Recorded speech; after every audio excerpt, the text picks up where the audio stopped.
with that? Thank you, Josh. Good morning, everyone. We are now calling to order the Gig Harbor Arts Commission meeting of Wednesday, March 9th, 2022. The time is 10:02.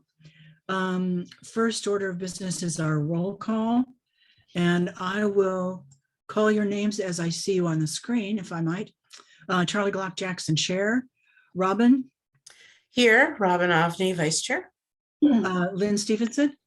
Lynn Stevenson, Commissioner. Linda Sutherland?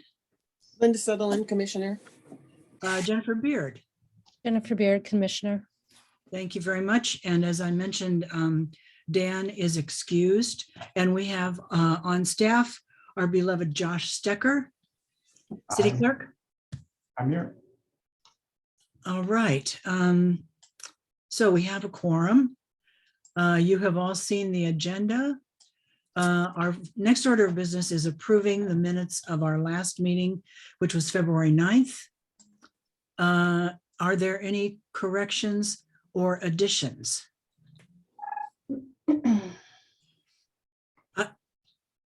I have one that I will propose with your everyone's approval. It might be nice for us to mention that at that meeting, it was announced that Samantha had resigned from the commission because of work conflicts. It just seems to me that there should be a record of that. So Josh, is that all right? Yes, I can revise the minutes to show that. Are there any other additions or corrections? Seeing none, may I have a motion to approve as amended?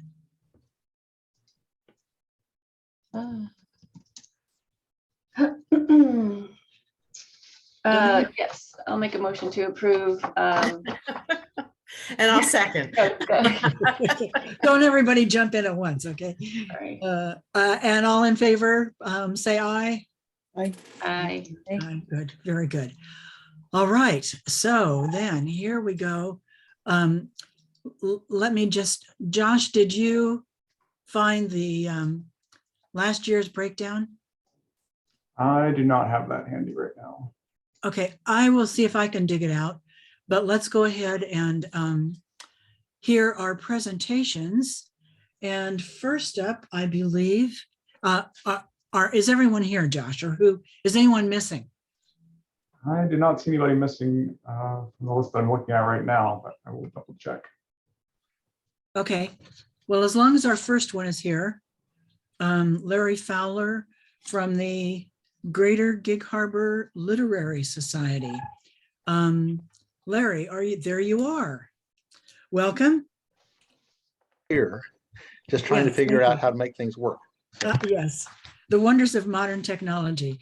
So would you please briefly explain what your project is? Yes, this is the poetry project for Gig Harbor, and we are going to do something very similar to what we did last year, in that, but with some changes, unless we have some feedback to otherwise. But last year, just briefly, what we did was we had 3 individual poets that we brought in at the Harbor History Museum, and each of them did about 2 hours on a Sunday. I think it was actually were Saturday afternoons, and they were not well attended. Of course, part of our issue was with COVID. We weren't sure what we could, whether we could have those until the very last minute. And so that kind of puts a crimp a little bit in our marketing, but I think we're past that for this year. All 3 were received very well by the people who were there. So that was good, and we got good people, good poets, and we had a great environment, and that worked just fine. The 4th thing that we did, so we did 3 of those, and then we did at Ocean 5 in the Pacific Room, we did a combined actually event with Jennifer Cheshkoff and her Poetry in the Park program, and we had 24 people at least there for that particular meeting, which we were very happy with, and everybody was just thought it was a great event. So we had Jennifer made a presentation about the poetry in the park. Then we had the poets, some of the poets from that project presented their poems, and then we went into a workshop, a community building poetry centered workshop that was led by Christina Vega, a micro publisher out of Tacoma. And she did a marvelous job, and everybody walked away from that just thinking it was one of the best, I think, poetry events they'd ever attended.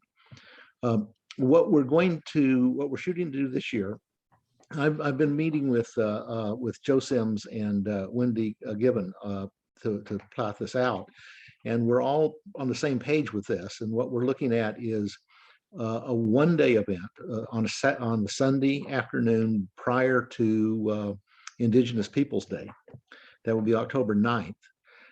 We have invited, though we haven't received any kind of a response yet, but we invited our state poet laureate, Rena Priest, to be the featured poet for that event. We may or may not add 2 other poets, depending on scheduling.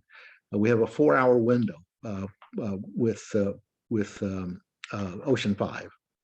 We haven't confirmed that with him yet, but that's what we've learned. Everybody loved the venue last time, and so what we're doing is we're going to have after the featured poets, we will have a workshop again led by Christina Vega. The format of the workshop basically is that we invite every poet who wants to come to be prepared to work at a table with other poets from the area to create a poem based on a theme that Christina sets. And then she will also do some coaching through that process. And when that is done, each table gets up and makes a presentation of their poems. So that's the format that we're looking at using. We will do, because we have COVID pretty much behind us in terms of the restrictions, we're going to do a much more aggressive job regionally about promoting the project through social media, through some print posters to be put around town, and other advertising. So we didn't spend all of our budget last year. We would like the same budget this year, and we intend on spending every dime of it. There will also be money that we will raise probably in addition to that, because I noticed that one of the things that everybody enjoyed last year was we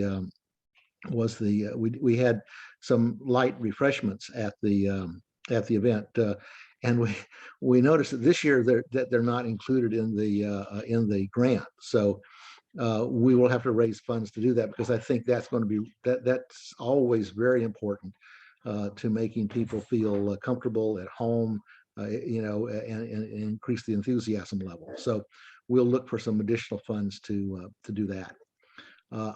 Just so you'll know, also I should throw in that this year, rather than putting in the grant as the poetry series, we put in the grant as the Greater Gig Harbor Literary Society, which is a nonprofit that we are in the process of organizing. We have all the legal paperwork done, except the filing for the federal nonprofit status, which we should have done here in the next few weeks.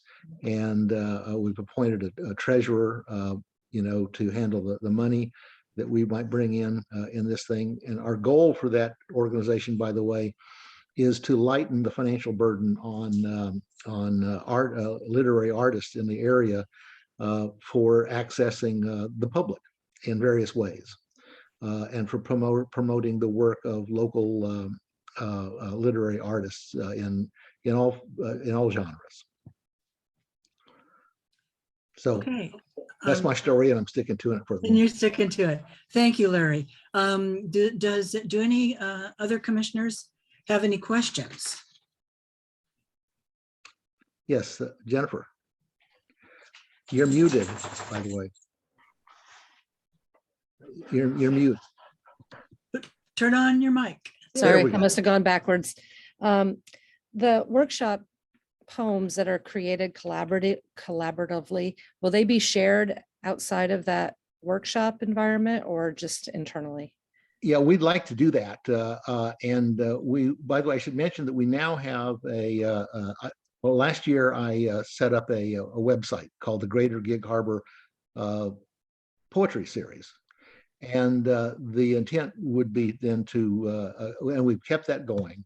So this year we'll do a better job about capturing those poems and releasing them on that site. You know, I think that if we keep this up as an ongoing event year to year, that at some point in time we can collect the poems and publish an anthology. It is a little bit thin to, you know, when you only have, like we only had, I think it was about 6 or 8 tables full, or maybe it was 10 tables that we had. So, you know, that doesn't create much of a print, you know, anthology. But we can collect them on the website very easily and distribute them that way, and then eventually have a poetry anthology for Gig Harbor. That reminds me, one additional huge event, a piece of the marketing puzzle is that I'm also the person who puts together the literary corner at, or we call it, I think the literary corner at the Greater Gig Harbor Summer Arts Festival.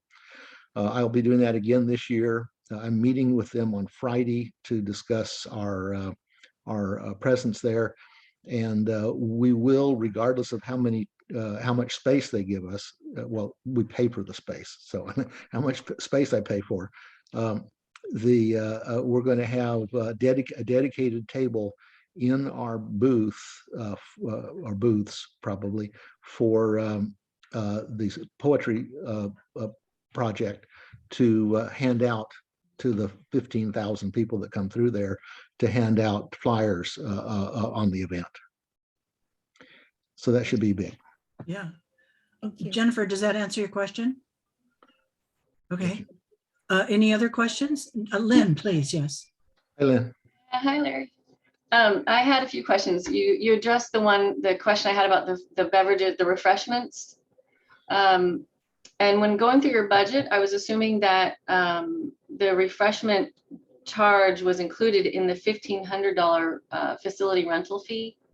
No, what I've done there is I've raised that a little bit because we may have to use both ends of the room. That's what we used half of the room last time. The rental charge on that was, well, I'm trying to remember. I think it was like $1,100, and then we had money on top of that for the refreshments. I may be off on that. Okay, it may be that we only paid. I'm sorry, I don't remember that number exactly. It's, well, wait a second. It's what? It's right here. I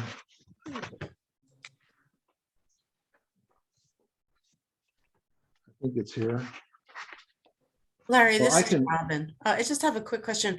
Is there any way, are they giving you a break at all on the rental? Because I know they're interested in, Oceans 5 is interested in hosting these type of things.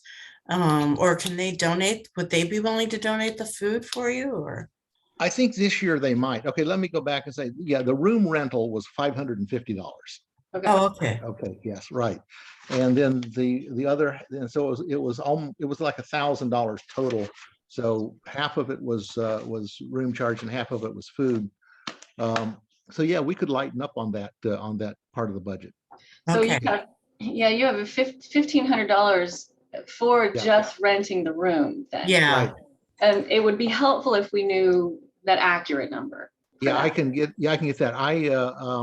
I'll give them a call. I haven't talked with them recently about this year, and I will do that. I just was kind of wanting to see what we came up with here. I mean, there's so Yeah. I can do that. And Yeah. also because you're going to be a nonprofit, they should be able to give you some kind of a discount for that nonprofit status. And I will discuss that with them. I frankly, I didn't do that last year because I knew all of our businesses were hurting. Right. Right. That makes And, total sense. Yeah. Right, yeah, and I didn't want to put any more of a burden on them. And also, we were in a different situation last year. Last year, as I recall, you had $5,000 and that were left over for after granting everybody else, and so I didn't feel the financial pressure so much. Yeah. Right. Yeah, there's more pressure this year. Yes, well, and you know, and just to let you know, we can deal with that, because all that means is that I just have to work harder at raising money, you know, Yeah. if we can't fund everything. But I think that you could easily take $1,000 off of the budget, yeah, for that purpose. I was wondering, have you had a response yet from the Washington State Poet Laureate? Not yet. We were told that it would be this month is when we would hear from them. In other words, yeah. Okay, I can help you there, Larry. Yes. Okay. Yay!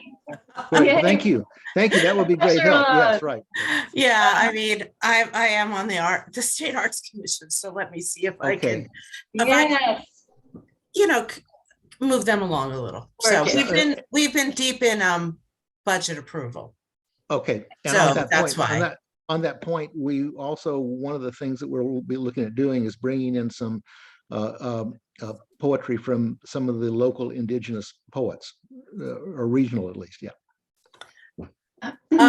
Okay, great. Then I think had more questions. Yeah. Forgive me if this is here and I've overlooked it. Are you charging a fee for this 4-hour day? No. Okay. Thank you. And I think there's one. Oh, my only other concern was that 4 hours doesn't sound like enough time. Like 4 hours, I would think would be great for the workshop. But you're packing a lot into, like, how much time are you allocating for the live poetry readings and Q&A? Well, that's going to be discussed more as we get deeper into the planning. But my thinking is this: we gave 2 hours to the workshop last year, and I've talked with Christina already, and she thinks the 2 hours is adequate. Really? Great. Okay. Yes, I think what I've been more thinking since we had that conversation is that we probably are only going to do 1 or 2 featured poets. Okay. Giving them each a half an hour, and then we'll allocate 3 hours to the workshop. The first 2 will be to actually doing the workshopping, and the last hour would be to presenting the material, the poems. Right, and then the 4th hour for the. Right, yeah, the 4th hour is for presenting the poems that are done. Right. That makes a little more sense to me now. Yeah. Okay, I got to thinking about that too. Right, yeah. That's all the questions I had. Thanks, Larry. Thanks, Lynn. Jennifer or Linda, do you have any questions? No. Nope. Looks like none. Robin, did you have any more? Yeah, I just have a comment. Well, first of all, I think we're overwhelmed by the goodness of all of these proposals that we see right now.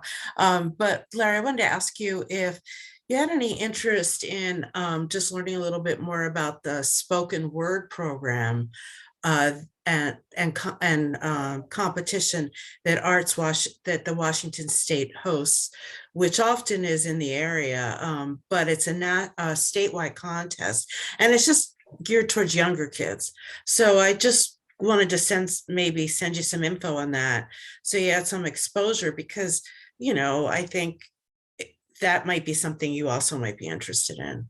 I would, and the sooner the better, because one of the things we ran into last year was, I think the decision was made sometime in June. So school was like either out or going to be out within days.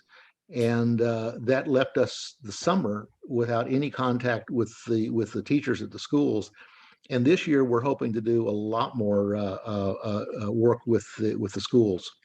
And that would be and I looked at that last year, by the way, and I don't, okay. Yeah, so more information would be helpful, but yeah, that would be very, I think that would be great to work in. Okay, great. Right. So I have a couple of questions, Larry, and I'm already realizing that 5 minutes for a presentation is not enough. So your budget shows $450 for the featured poets. Is that each, or is that total for 3 or 4 poets? That would be 150 each for 3 poets. So Okay, we could, okay. if we only do 1 poet or 2 poets, obviously that. Okay. Got it. Okay. And then my other question is, do you know who's going to facilitate the workshop? Christina. Again? Okay. Yes, right. You mentioned that the poetry workshop then is for poets. Would you consider letting the workshop be to anyone, whether or not they think of themselves as a poet? Yes, the short answer is yes. I Okay. intended that when I used the word poets. Okay.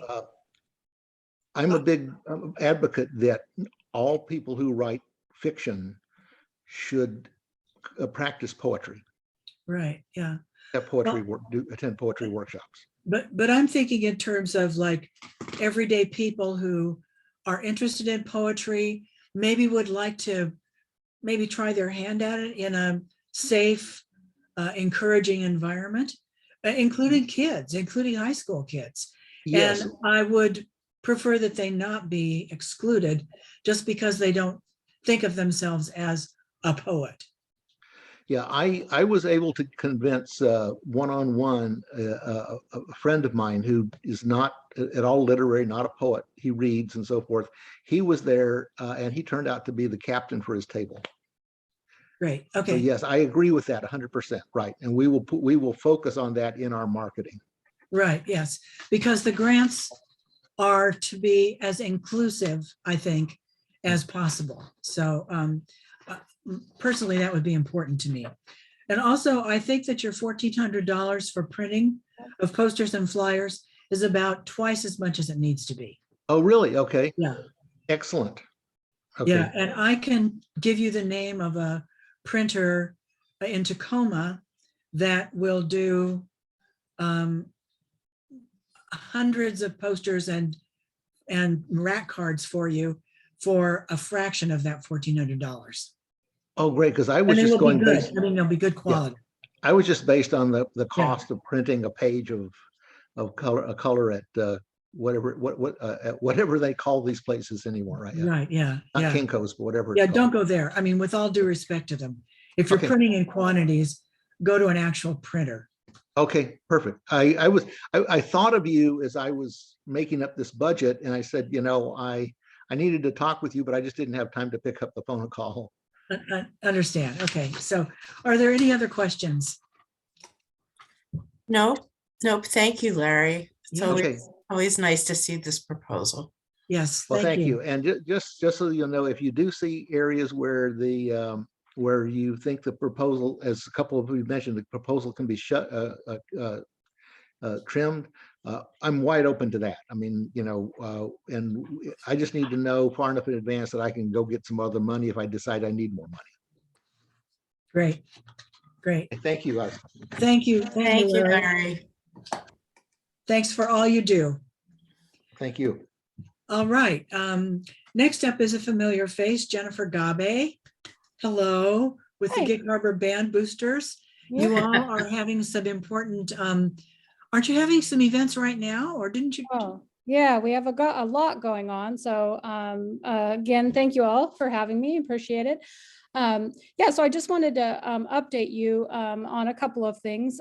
So I sent the link to Josh for our concert that we just had last night. Prior to that concert, our top band, our Wind Symphony, just went to Ellensburg for the CW Wind Fest. And there we were able to premiere our commissioned piece. So this is the first time that this piece has been played by a band in the Northwest. So that was Let Me Be Frank With You by John Mackey. And I just want to let you all, that's the fruits of your labor as well, because this is part of what you guys funded for us last year is the commissioning of these pieces. So because of Mr. Swanson and the program that we have, our band is typically invited to join into these commissions. And again, so on Saturday, we premiered this piece by John Mackey, and we were the first band to do so. And they played beautifully. So I live streamed that. It was just off of my cell phone. Wasn't great, but if you were in the audience at that auditorium at CWU, it was amazing. So thank you again for your support and just show you that it's your efforts are showing up there as well from prior grants. And then, yeah, and I will also send Josh. So we have, I think I counted 6 events coming up that are free to the public, and with the mask mandates and the COVID mandates ending, it will be open to you all as well, including a district band festival at Chapel Hill. We've got another band concert, another jazz concert. And then of course, if all goes well, we're planning on participating in the Maritime Festival for Gig Harbor. So that is all great. Also, we had 16 students going to state for state solo and ensemble. That's the most we've ever had with Gig Harbor, including my son. He has a solo with a Barry. So he's a freshman, made it onto the top band this year. So he's pretty excited, following in his brother's footsteps. So, all right. With all that said, again, thank you for your support. So we have applied again this year. And for those of you that may not know, I represent the Gig Harbor High School Band Boosters. And my name's Jennifer Gobby. And this year, our project, we're looking at festival season. So we're kind of back into the swing of going places and playing music, which is awesome. This is an ongoing project. So I wasn't quite sure with the funding. I think I didn't know if we go back to the 1st of March or if it has to start the day that we're approved. So that's kind of a question. So if that's the case, our budget may adjust a little bit. But anyways, my dates were March 1st through June 4th. So that's our festival season. And I've requested an amount of $6,820 in funding. And that will go to pay for all of those costs associated with festival season, which includes festival fees. Transportation is huge. It costs us a lot. Me and my husband volunteer our time and effort to transport our instruments. So like CWU, we have a truck, we rented a U-Haul and we drug the instruments up there. So we do have families and community that kind of help, but just that rental of the school buses and the bus driver costs quite a lot of money for us. And the district doesn't pay for anything outside of the district. So like if it's a district band fest or a regional band fest, they'll pay for those, that transportation, but outside of that, they won't. And so that also, budget also includes additional support staff. So we were able to bring back a couple of our sectional instructors, which are helping us and have been helping us prepare for festival season. So on our budget, you'll see Pam Riker, who helps with our flutes. Sandra helps with our clarinets. Cheryl with our bassoons, and Shelley Delvin with our trumpets and horns. And then the other instructional sectional instructors are just not comfortable coming in yet. So that's why we don't have our entire section covered. Of course, Swanson then pays special attention to those groups as the other ones are getting their individual or small group instruction. So let's see. Yep, so that includes festival and season includes, again, if we're able, the WinFest from March 5th. We do a PLU Jazz Fest, which is coming up on March 22nd. Again, the public is welcome to go to that. It is during the day, it's during the school day. Then we're hoping to go back to CWU for their Jazz Festival, and then the Gig Time, the Maritime Festival, June 4th. So that's what we're looking for assistance in. Yeah, and so I think that's kind of sums up our project for this year. So if you guys have any questions. Great, Jennifer, thank you. Any questions? Lynn, I think the only question I've had really was regarding your line item on your full budget for $4,747 from fundraising. Yep. What is that allocated for something else or? Well, with your support, it will be. So what we struggle finding is grants or any funding for instruments for that capital, that capital stuff. Right, okay, yeah. Uniforms and stuff. So, so we're hoping, we've already purchased a tenor saxophone with some of the fundraising money. Okay. So with your help, then yeah, we hope to put another couple instruments in the hands of the band this year with the rest of the fundraising. I see, got it. That makes sense. Okay, Yeah. thanks. I do have a question that I think would be good to ask right now, to be transparent. My understanding is that we're looking to support events that take place in Gig Harbor. And while your participants are from Gig Harbor, the events, except for one, are not. And I also believe, correct me if I'm wrong, Lynn and Charlie are very good at this, about travel expenses. Are we allowed to cover those? Is that under the yes? Okay. we are for some things. It's Okay. if like, I think it's like if you had hired a poet and they had They traveled. come in and we have to pay them. But But they're there's some coming- gray area here, yeah. Yeah, they're coming to us. So Charlie, I don't know if you want to jump in here, if you have any thoughts, or Lynn or Jennifer, but or even Josh, because he knows all these rules of the city better than any of us. Right. But that could be a little kink in this proposal. Okay. So, yeah, I am with you, Robin. Not I that we was wouldn't love to un- support it. unsure about, do we support we would support a festival. Do we Right. support band members attending festivals and paying festival fees? That's a good question. I think the way I kind of wrap my head around these things at the end of the day is where do we put this, the thank you to the Gig Harbor Arts Commissions and the City of Gig Harbor stamp of a recognition on these things, and you can do that. I think that's more obvious at our local Maritime Gig Fest. But so, yeah, I went around on this when I was reading through and trying to figure out, when the band members are out there in other communities, they could be representing the beneficiaries of the Gig Harbor Arts Commission. That's something.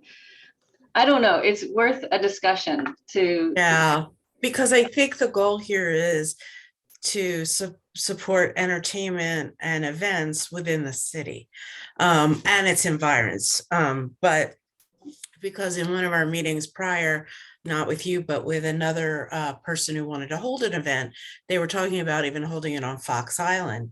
And we were like, well, we're not sure that's considered within the appropriate environs. So it's the grants, these endeavor grants are to support creative endeavors within the city. What you're asking for is also support outside, for traveling outside of the city. So I don't know, Josh, you appeared. So do you have anything you wanted to add to that? I don't really have anything to add to that, just to say that it's really up to you as commissioners to make this determination. Your job is to further the arts in the community around Gig Harbor, in and around Gig Harbor. So it's up to you to determine which of these projects achieve that and how they achieve that. And you really have the flexibility as individual commissioners to make that determination. Yeah. Right. And this is probably something that we should discuss in our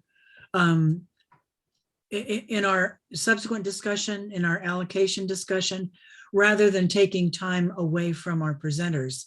I agree. I just wanted to be transparent. Right. And it's from the get-go. So you Right. weren't surprised if this came up as an issue for us. Right. I think that there are I think that we'll find that our guidelines do answer some of these questions. I'm looking at them right now, and we'll discuss them. I don't want to take up Jennifer's time or other presenters' time in having that general discussion. No, I agree. I just wanted Well, and us to be transparent about some potential questions we would have. I think that's a good thing to bring up, Robin, and to allow me to address. So Please. like Josh just said, the preparations for this music just doesn't happen in a day. It's a process, right? And so bringing that music to the kind of grand finale of Maritime Fest, if we didn't participate in other festivals and other events, we wouldn't have the program that we have. And so I think also to please take into account that when we go out to CWU or when we go out to PLW, we're representing Gig Harbor, and that brings things like good directors like Eric Swanson, Chance Boosie, that brings them back home. We have a student right now at CWU who was in our band program. He's going into his senior year, and he is going to be a band director. Well, that's somebody we're going to attract to come back home if we continue to keep those connections and continue to go to those festivals and events. So that's just something to think when Josh said, Gig Harbor and surrounding areas. If we just stayed in Gig Harbor, we wouldn't have the program that we have. So I completely understand, Robin, and I appreciate you bringing that up because I recognize that as well as I was writing this proposal, that several of those events are out of the area, but to get to that final, it just takes that to get to that final process of being able to represent really well for our community in Gig Harbor. That's great. And thank you for a very thoughtful and thorough answer. That's perfect. Yeah, Yes, absolutely. thank you. Excellent. Great. Are there any other questions for Jennifer? Seeing none. Okay. Thank you so much. And All right. thank you for the joy and the creative experiences that the bands give. Absolutely. Thank you guys for your time. You have a beautiful day. Thanks, you too. Bye-bye. All right. Our next one is Harbor History Museum, Stephanie Lyle. Hi, Stephanie. Hey, how are you? Pretty darn good. Great. So nice to see everybody. Yeah. So, Okay, yeah. you're on. Tell us about it. Okay, I'll tell you about it. Well, in the last couple of years with COVID and everything, we really have transitioned to doing a lot of video work.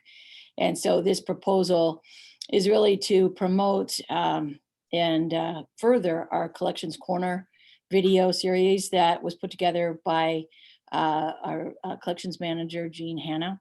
So she does a fair amount of research on each piece, and then we do these short collection corner videos. And I don't know if you had a chance to watch them in the proposal links, but I did pull one up. I can try to share screen and see if it will work.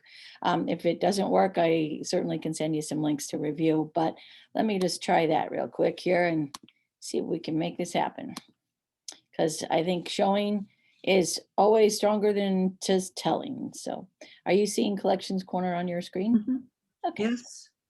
This is a short one about a couple portraits in our collection.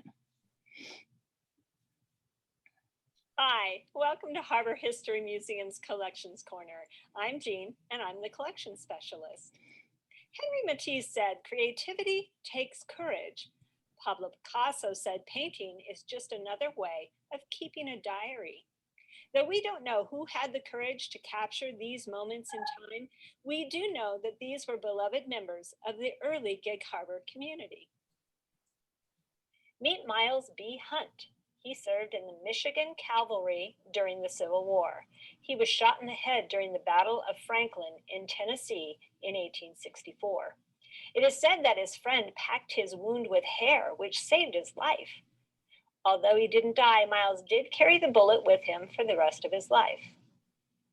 I am wondering whether this oil portrait was done before or after he was shot in the head. Miles and his family arrived in this area in 1876. The bullet didn't seem to stop him from being a valuable member of the community. He was even the justice of the peace for the area in the 1890s. Hunt Street is named for Miles Hunt. So I'm just going to pause it there because I think you get the main gist of it. But typically what we do is we pull some various items from the collection, and we have a lot of different, really eclectic, wonderful things. Those portraits are pretty unusual. So we wanted to share those with the community. And this is a great way for us to really extend beyond the walls of the museum and get collections that are in storage most of the time out in front of the public in a way that is safe for the collections, as well as informative, far more informative sometimes than a static exhibit can be.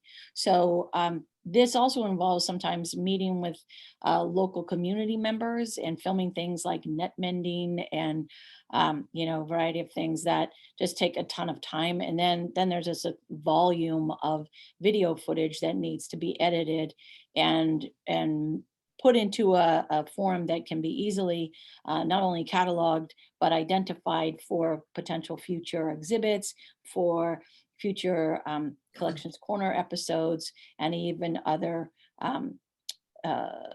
video projects that local filmmakers are making. So it would be really, really valuable to have the time and support to be able to do more of our Collections Corners, as well as just basically create a video library of footage that we've shot.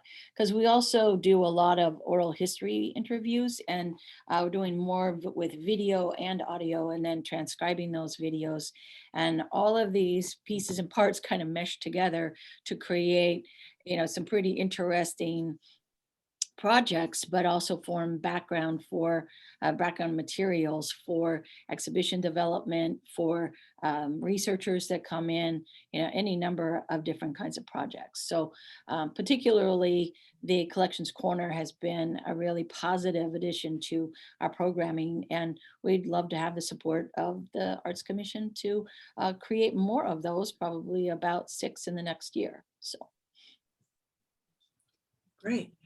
Questions from commissioners? Lynn? Yeah, just to clarify, when I started reading your application, I thought this was for 2 video projects, but it sounds like you've broken it up into 2 themes, right? Collections Corner and then like a community heritage, is that right? So that's ultimately correct. You're talking about doing 6 separate videos. Well, Collections Corner is typically about 1 to 2 minutes long. Yeah. And so those are a little more segmented, but very specific. And so there could be multiples of those. So I'd say up to 6 of those short pieces. But then actually potentially doing, say, 1 to 2. It's really video logging, editing, and cataloging. That is the community heritage piece. And I mean, we currently have quite a bit of footage of Jake Busich mending nets and demonstrating that from various camera angles. So all of that footage needs to be sort of reviewed and cataloged and put into a form that can actually be used. So in your budget, you're specifically asking for funds for 6 videos though, right? I just wanted to clarify. Is that at the end of the year, by December 8th? I don't, no, I don't think that it's, I mean, I'll have to pull up the budget. I don't have it right in front of me, so I can't tell you whether it's going to be 4 or 6. Would it be okay for me to answer that question? Yeah. Please. The budget is for 6 Collection Corner videos. So those are the short videos. And the remaining part of the budget for Community Heritage Project is for going through those backlog of videos that we have from oral history interviews and trade sort of interviews, like with Jake mending the nets, and getting that into both cataloged and into a format that hopefully we can produce some different videos outside of Collections Corner with. Right. There's just an enormous amount of editing work with that. I see. So 2 separate things. Collections 6 Corner. Collections Corner videos. And then other videos. Okay, yeah, I got it. Okay, Good. thanks. Thank you. Thank you, Jennifer. Ask the number person. Yeah, exactly. Robin, any questions? Linda, any questions? I just have, thank you. I just have a quick question. What attention is the museum giving to tribal history in Gig Harbor, to the original peoples? This is me being very opinionated, but personally, I believe that you can't tell the true, complete history of Gig Harbor unless you start with the tribes, the Squabash. So is the museum in this project going to be doing anything that recognizes the Squabash people, the history of the Puyallups in our area? Well, for us, we feel very strongly that the Squabash or the Puyallup should tell their own story. And we want to work with them to do that, but they are super maxed out. And every conversation we have with them begins with that caveat that they are stretched thin. And I totally respect that. We are actually working on a redo of our language station, and Amber from the Puyallup Tribe language program has been helping with that.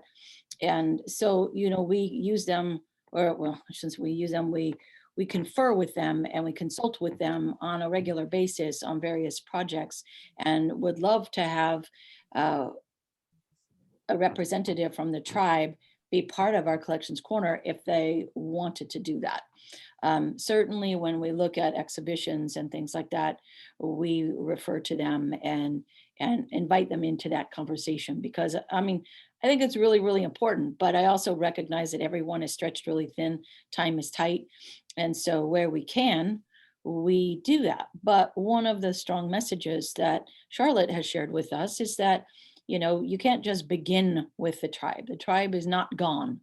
And it is a continuing presence in our community. And we want to recognize that as, there's continuity and change there, but we want to recognize that. So some of our programming, like we just did a Humanities in the Harbor program on Anna Jarosich, and sort of looking at Gig Harbor through her eyes and the interactions of the first peoples that lived here, and actually recognizing some of the tribal members that we have been able to get their actual names, because that's a really important piece, and the ownership of the land is important too. So yeah, there's a lot of that. It's complicated and multi-layered, and we want to be very respectful and careful about how we approach that. So yours is a complicated question to answer, but Understand. know that we're working on that. Understand. Thank you. And I very much appreciate that answer. Thank you. Good answer, Stephanie. Yeah, Thank you. very thoughtful. I also wanted to add that, in that process, we're also using these Collections Corner videos with school programming as well. That's taken another spin on these. So we're using this for some of our classroom outreach and teacher materials and reference points. As this particular video program has evolved, it has become more and more a great little snapshot and a view into the collections that students wouldn't normally see. So it's really great to be able to have these videos developed in such a way that they have some longevity and some relevance for the future. So as they gain traction, I think we will be able to invite more people into the mix. We did have a student intern who did one of the collections corners on a dollhouse that we have in the collection, and that was really wonderful. And I would love to have an Indigenous intern here to do some projects. So that's maybe a topic for another grant round, but Sure. but certainly it's on our radar. Yeah. Great. Wonderful. Thank you. Any other questions? Great. Thank you so much, Stephanie. You're welcome. Thank you. Thanks for all you do. Oh, absolutely. And to you guys are doing great stuff. So, and encouraging great things. So that's what I love to see. Yeah. Thank you. Okay. Josh, do we have our Harbor Wild Watch person here? We're making a change on the fly to the agenda because we have one group that needs to leave a little bit early. So I'm promoting Delana Holiday now. Holiday. This is, I believe, the Peninsula School District request. Okay, So it's number 8 on your list, I believe. okay. Let me get my. Okay, First, I want to thank you for that. I sent Josh a message and I just explained that, as you know, I'm the principal Discovery, and today both my dean and my counselor are out. oh So dear. I was like, I need to support kids. So I really appreciate you letting us move up in the line. Can I have my 2 partners also join me as panelists in this? Of course. Yeah, what are their names? Oh, sorry, Todd and Christy Brooks. Yes. And I really, the other people who are in listening right now, thank you so much for giving us this grace and understanding of letting us bump forward. I really appreciate that. We will keep it concise. Thank you. Well, you're on. All right. So let's see, Todd or Christy, can you go ahead and do screen share? We did do just a quick little slide because we like to keep our topics rolling. So as we start, I can just give a brief reminder. What we're looking at is supporting our students here in at 3 of our schools with increased access to arts integration. And one of the reasons we're focusing on that is to increase the capacity of teachers to be able to expose and teach art to students, but through the core subjects. We're real excited about this program that we're a part of. Hi, can everyone hear me okay? I'm Christy Brooks, the principal at Purdy. Thank you for letting us move up. So we just put together a brief presentation so we could stay on track and just share our overview and then answer any questions that you might have. And again, we appreciate you letting us be here today. But our goal for requesting funds is to provide more. I'm sorry, Christy, it's just showing your desktop right now. Oh, well, that's not good. I'm so sorry. Thanks for letting me know. Let's see.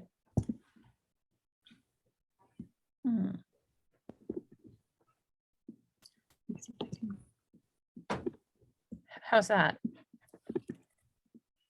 I Yeah. think that's better. That's it. That's the goal on there? This, okay. So we have 3 schools that are working together, Discovery, Mentor, and Purdy, and we've done some, we've gone and visited other schools, and we want to bring more arts into our community through our children and our teachers. And we want to provide more equitable access for all students. And so we're thinking, we were starting small and want it to grow. We want to expose students to the arts because we know that it helps them have a deeper understanding of learning. We want to infuse it into all areas of their instruction, reading, science, social studies. Fusing arts helps kids have a deeper understanding of learning. We want to help them become not just artists, but citizens that value arts. And we want to see that ripple out through our community and build future artists that will then in turn continue to ripple that out through our community. Go ahead, Todd. Thank you. I'm Todd Herring. I'm principal at Minter Creek Elementary, and like my colleagues, I echo our appreciation for you letting us join you today. So the plan, the initial stages, and where we are requesting assistance from you all is really to help provide a mentor, artist, and teacher relationship in our schools. So each of our schools will be having 3 current teachers that will be partnering with that mentor artist to help them to infuse it into all of their work. Some of us have had the benefit of having an art specialist in our building where they were kind of a standalone program where the students would go to them, do art, learn about that, and it's wonderful and it was great. Here at Minter Creek, we lost that due to a decrease in enrollment, so we had to make cuts, unfortunately. But I think it really presents a great opportunity for us to push into all the classrooms. So our teachers are doing it in cooperation and collaboration with a local artist and really learning how to not just do art, which is wonderful and there's a place for that, but how do we, like Christy shared, infuse the art into all that we do. So art is just how we are, who we are, and what we do. And that's it can be anywhere from the visual arts to performing arts to, there's no limit to where we can eventually go.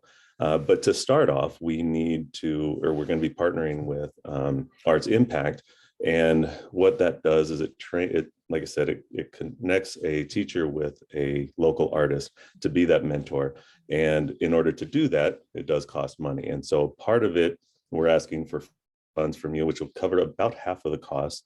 And we're also pursuing many other grants to help fund this so that we can get this rolling soon. So the training and what you see in our proposal is $12,750. And we're, like I said, asking for approximately half of that at $6,750, so that we can get all 9 of our teachers trained and really hit the ground running and have a great start to this amazing opportunity. Without the funding, we won't be able to train as many teachers, which will have a smaller impact and again, not start as well and as strong as we would like, therefore taking longer to infuse into our entire school. Alana? Sure. So we are delighted to work with our community around this. And so we want to make sure that it's easily identifiable about the sponsorship of these projects, because it is wonderful to show people how their tax money is being spent, especially with our youngest members of our society. So we're really excited to make sure that we have branding on things that represents you.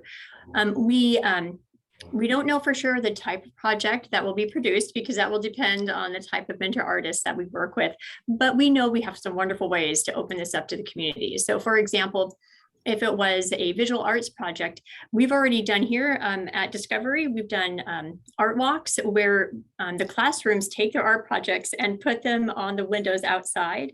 And then our community members get to walk around the outside of the school. So if they're coming here just to play at the park or they're playing soccer on the field, they still get to walk around the building and see these great projects that our kids are doing. If it is a more of a performance-based thing, then that is of course open to the community like our other events are in the school. If for some reason things do not, we're not allowed to do performances, then we'll do what we have been doing in the COVID world, and we'll provide a recording of that and make it available.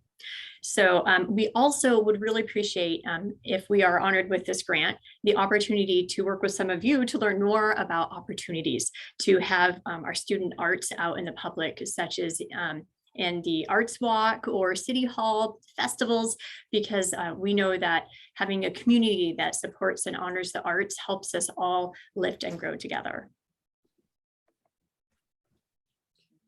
So we want to invite you just to imagine the great impact we can have if we start with our youngest students and build up from there as we help them become artists and people who appreciate the arts and people who become patrons of the arts.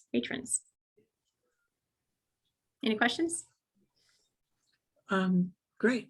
Are there any questions from commissioners? Lynn?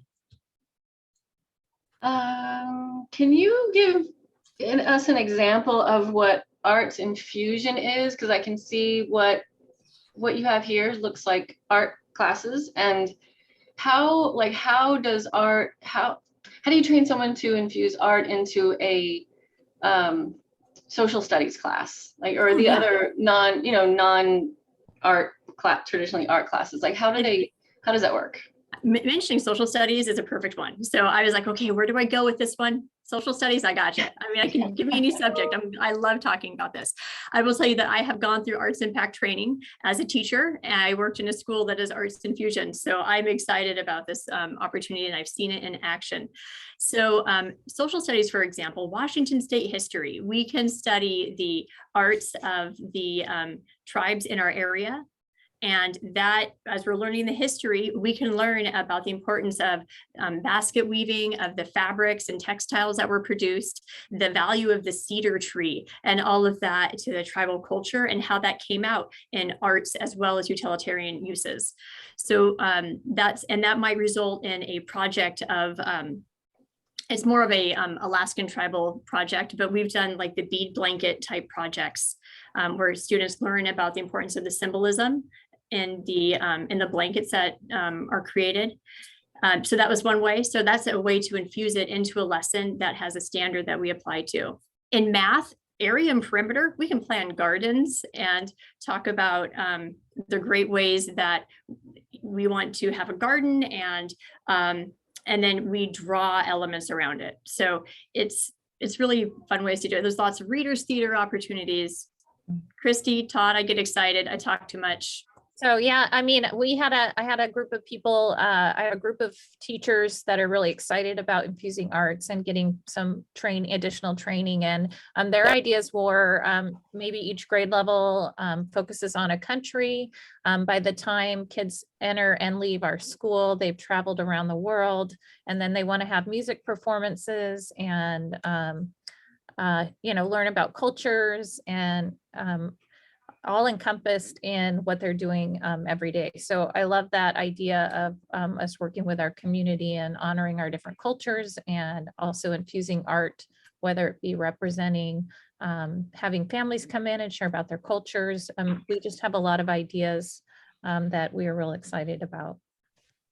So it sounds like you're not asking for funds for particular like identified projects. It sounds like you're asking for the funds that will train teachers to think more creatively ongoingly, right? Ongoingly during their This the is whole school year. Yeah. If I may, this is increasing teacher capacity beyond just a moment in time. So this is not just one lesson. So there are two components to this, to Arts Impact. The first is definitely focused on teacher professional development, and that is not what we're asking for. We're asking specifically for the part where the artist mentor comes and works with our students and produces a project. Okay. I think the one other question I had was about the dates of your project extend to the 2023 school year, which is, beyond the scope of this year's program, just so you know. It starts right away with them working with us in the fall. So we'll be able to use it. Okay. Yeah, we'll use the funds prior to the 23 school year. We were just saying we're starting it in the summer and through it'll extend through the 23rd, but the funds will be spent before then, if that makes sense. Right, yeah, because we need your invoices for reimbursement by mid-December. Yes. So, okay, good. I just had one other budget question. Yes. So the artist mentors that are coming in, you're hoping to bring 9 different mentors into the classroom? No, it's actually, it's anywhere between 1 and 3. It just depends on how the schedules work out. So it's probably it could be 1 at each school, but that one person could also go to the 3 schools. So we have to work that out still. It'll be 9 teachers, but they will share a mentor. Okay, because the budget says, unless I'm missing a more detailed budget, it just says 750 times 9. Right. And that includes That's for the 9 teachers. So that's that one artist going to one teacher. And then the second thing would be that same artist maybe going to another teacher each time, basically. Yeah. Okay. And it might not be the same artist. That is something we have to work out with, like I said, with Arts Impact and scheduling. But the 750 provides a mentor teacher to work with our classroom teacher. So I have a clarifying question, because I think this just became more clear to me as I was listening to you. So I just Googled and I found Arts Impact, so Arts Impact isn't the name of your program. Arts Impact is who you're hiring to bring in. Yes, it's a group we're contracting with. Yes. Okay, so I want to make sure that was clear to everybody, because it wasn't exactly clear to me. So so that was one question. So I see they do a lot of great work. So I'll look more on their website about them. And how did you discover Arts Impact? I used to teach at Grant Center for the Expressive Arts, and most teachers there go through the Arts Impact training, which I did. Okay, great. Yeah. And then my other question was, because some of my I only see 4 of your 6 pages on my PDF, and this may be on the other 2 pages, but are you applying for any other grants? Like, have you, we talked a little bit when we had the pre-meeting about the Arts WA grants. So I was wondering if you had looked into any of those. So I Yes. see, yes. Yes, and we have applied. Okay, great. Yeah. Awesome. Okay, We're great. new at this grant writing bit, so Yeah, This is you're the second grant we've just submitted to support the arts here. great. Okay. Awesome. Thank you. Any other questions from arts commissioners? Okay, I think that my question was answered. I didn't see a separate formal budget. So I'm assuming that your answer to question number 3 is your budget. we turned in a budget with more information, also as requested. Charlie, we only have 4 of the 6 pages of the application, I think, in the PDF. That's why I'm confused. Okay. Would you? And I think the budget might be on page 5 or 6. So. Yes, I think so. Would you, Josh, tell me quick if this is not okay, but would you, someone from the school district, someone from your team, please resend your application to us? It seems that we have an incomplete application, what we have at this point. It looks like the application is complete. You just don't have the budget attached to it. Okay, Yeah, pages 5 and 6 of the application are just informational. They're not included in your packets. So got it. Okay. they did send me a budget and I didn't upload that. So that was my mistake. Okay, thank you. Thanks, Thank John. you. Boy, good. Phew. Great. We'll forgive you, Josh. Yes, absolutely. We couldn't do anything without you. Any other questions? Great. Well, thank you very much. If you have anything else, please reach out to us. Really appreciate it. Sorry, Christy. Yes. No, I was just going to say thank you. Sorry, we have to scoot, but hopefully you'll understand. But we really appreciate you letting us jump in here. Thank you so much for your support. Totally understand. Thank you. Absolutely. Thank you for all you do. Thank you.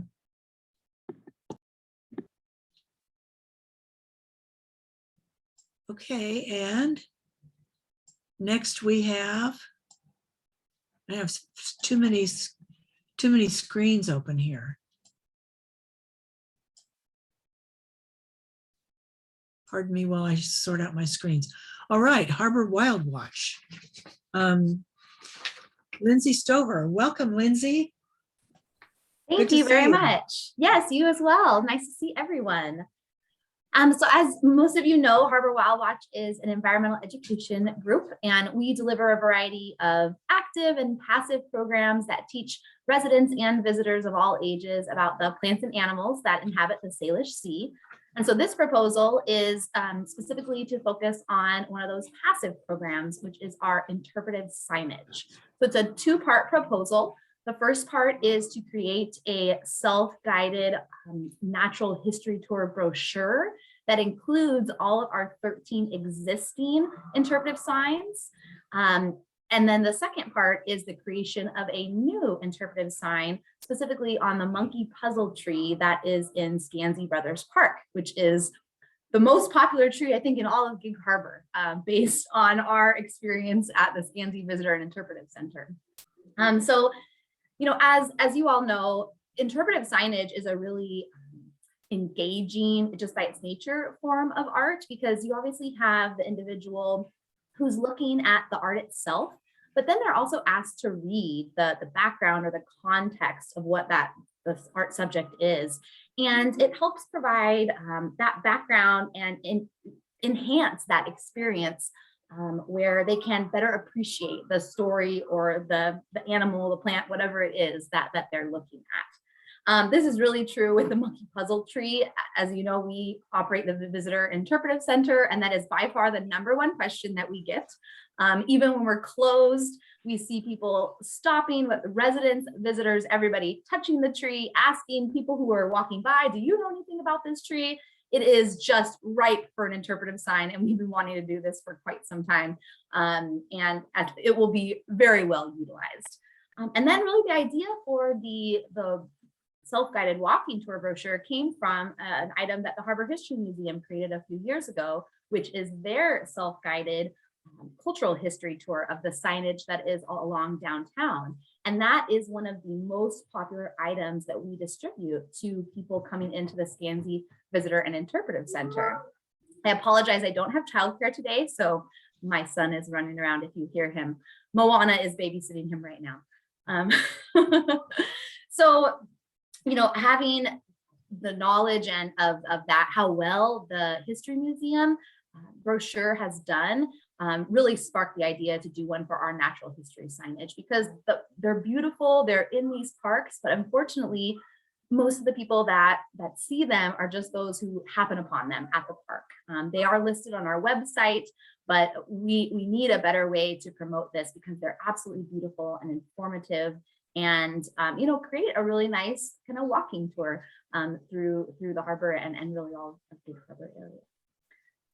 Let's see, our budget is $4,000, and everything is done in-house as far as the design and the promotion and everything like that. The only thing that's done outside is actual printing of the sign, which is a company we worked with for many years. They've done about half of the interpretive signs that are currently up.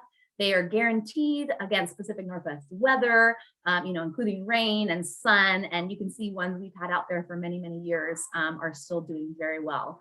And so the longevity of the new sign, you know, will be here for years to come.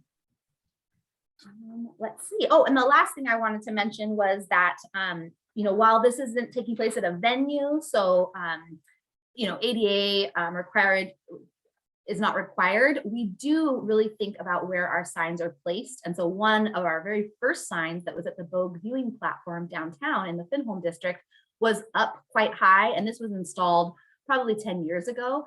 Just in this last year, we worked with the city to actually bring that down so that it's wheelchair accessible. And so that is something we will definitely consider while placing the new sign. And so happy to answer any questions you may have. Great. Thank you, Lindsay. Are there any questions from commissioners? Lynn. Yeah, Lindsay, did you consider you need permits from the city to install a new sign under that monkey tree? Yes, certainly we will absolutely work with the city and the Parks Department. We've worked with them a number of times. I didn't include an actual permit fee in this budget because there have been times in the past where, you know, we worked with them and we were able to either work with another group or get that covered. So yes, we absolutely will get, and we've also worked with the Arts Commission, so they actually have to approve the sign design. So it will be, you know, submitted as well. Oh, really?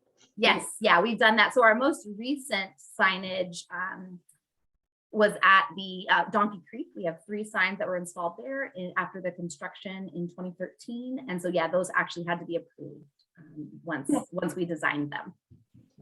Okay.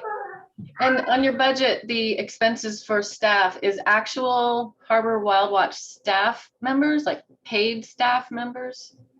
Correct. Yes, those are the staff members. And so our education director is the one that will be in charge of doing, you know, like for the new monkey puzzle tree will be the actual text for it, and doing the research on that, making sure it's correct. And then our science specialist, she is our artist who has done a number of the signs that we have around town, and she's very talented. And then myself as well. I would actually be doing the design for the brochure.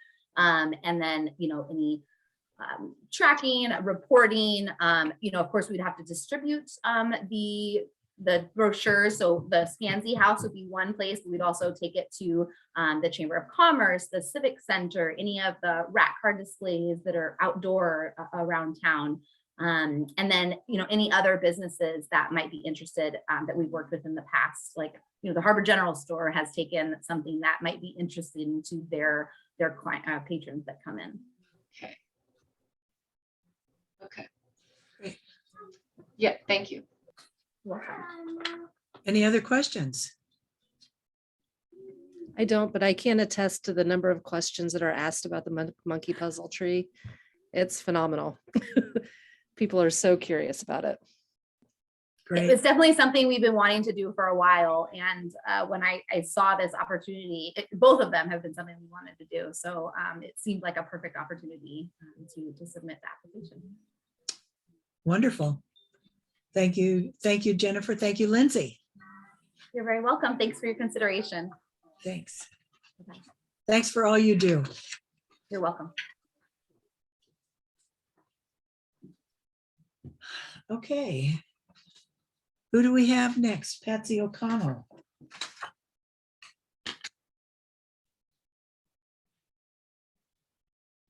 Okay. Hi, Patsy.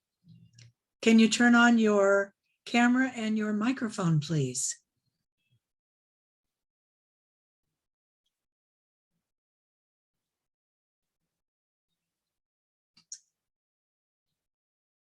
Patsy, we can't see you or hear you.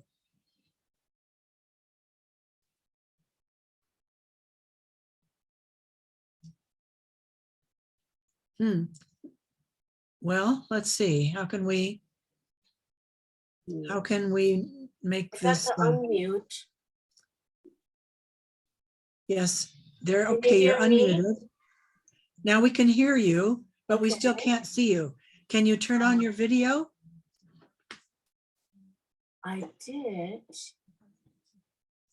start my video. There you are. Got All it? right. Thank you. Okay. Welcome, Patsy. Thank you. Thank you for this opportunity. I'm very excited to present my proposal.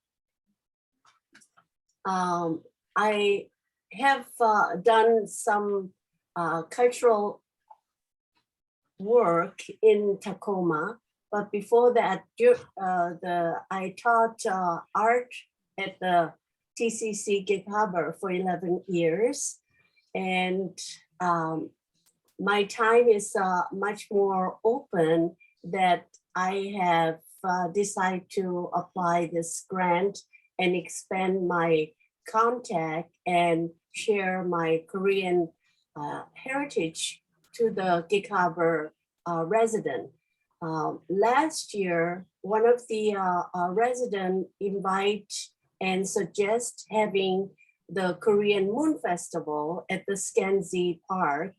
And I brought them the whole day event to the Skansi Park, but due to the weather, I had to cancel it in the last minute.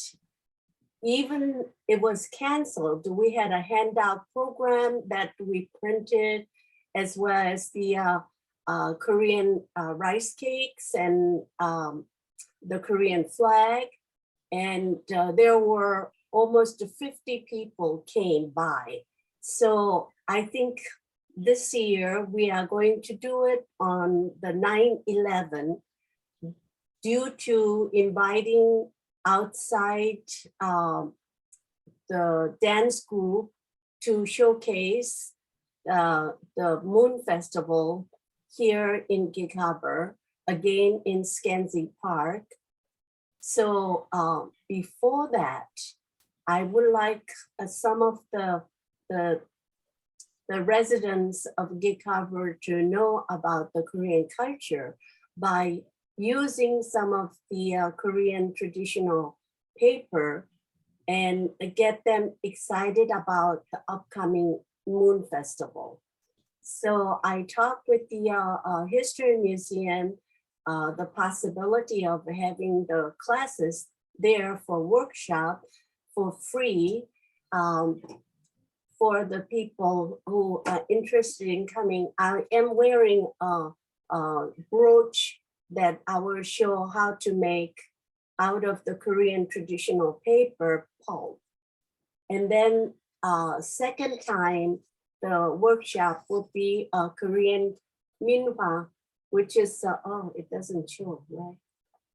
I don't know how to do through the computer. So I thought I print it and show it to you guys. Try but- holding it in front of you, Patsy, just right in front of you. Maybe that will Right work. here, like this? There you That's go. better, yeah. Okay. Oh, yeah. This is a very crude a painting of a tiger. Tiger is a symbol of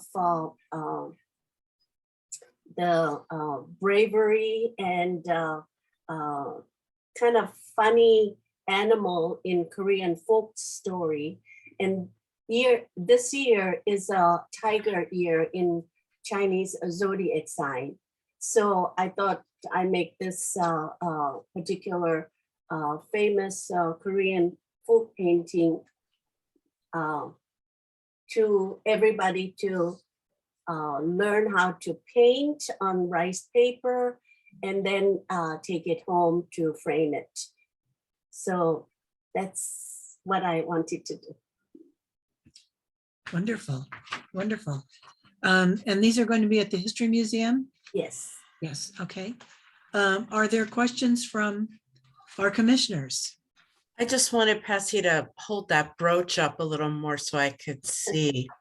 Can you see it?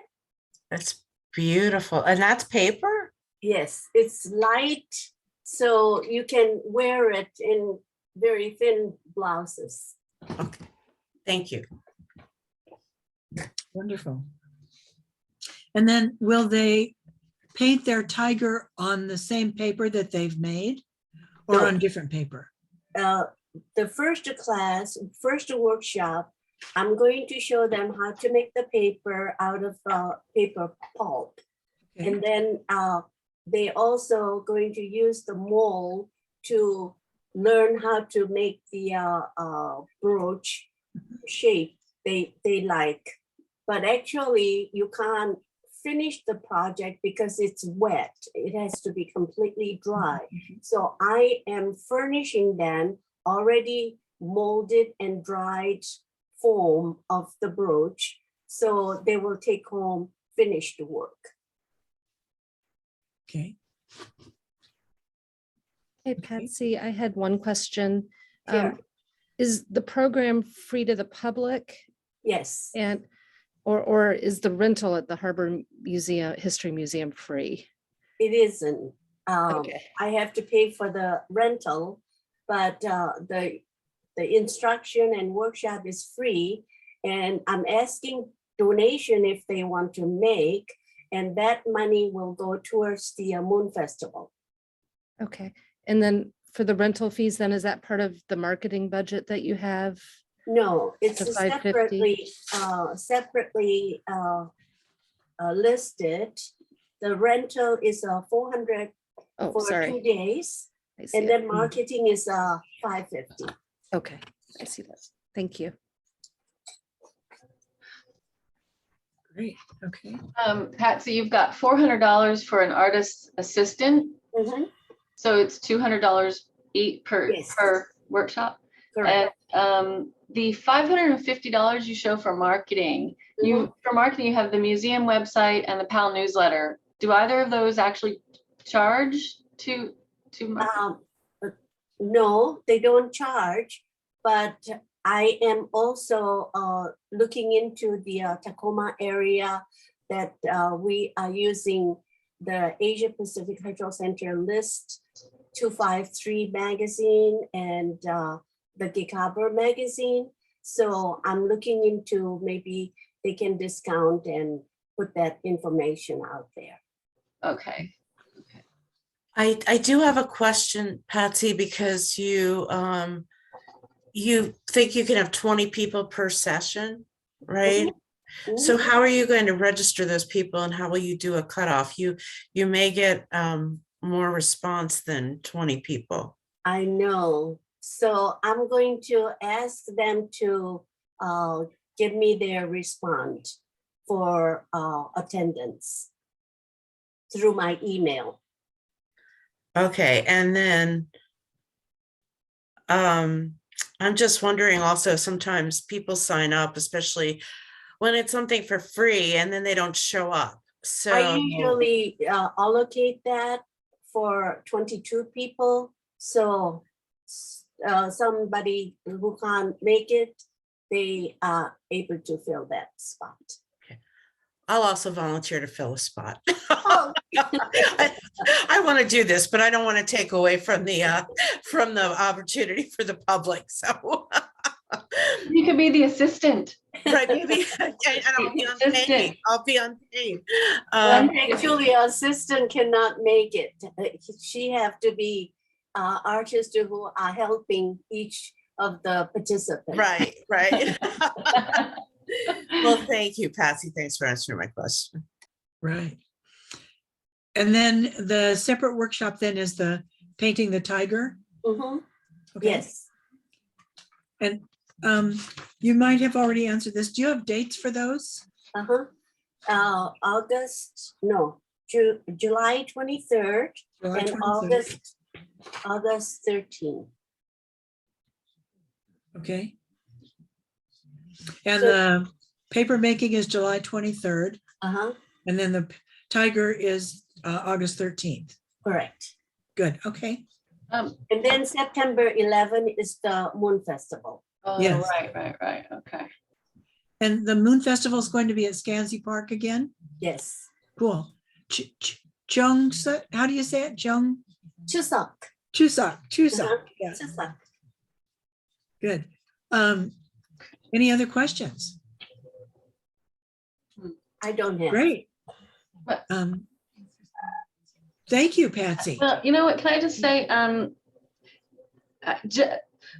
one of the, not concerns I had, but because these are in the popular, it's a Saturday in our summer months, July and August. Mhm. There's no shortage of things happening that time of year.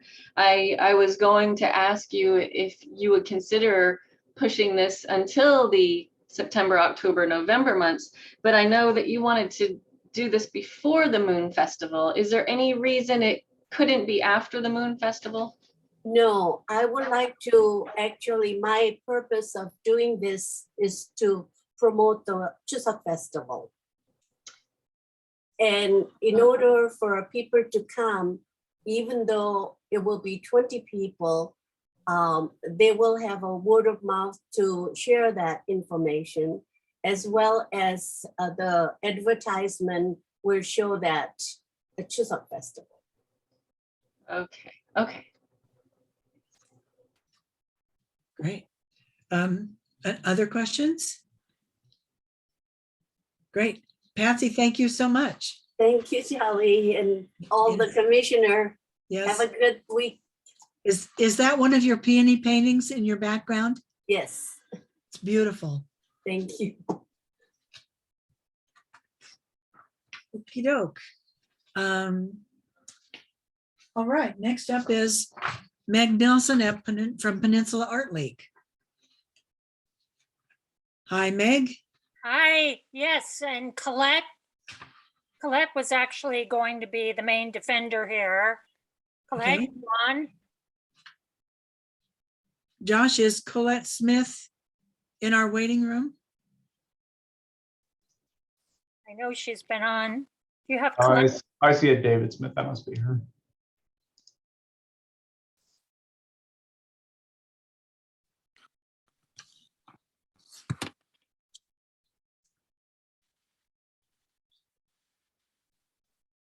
Colette?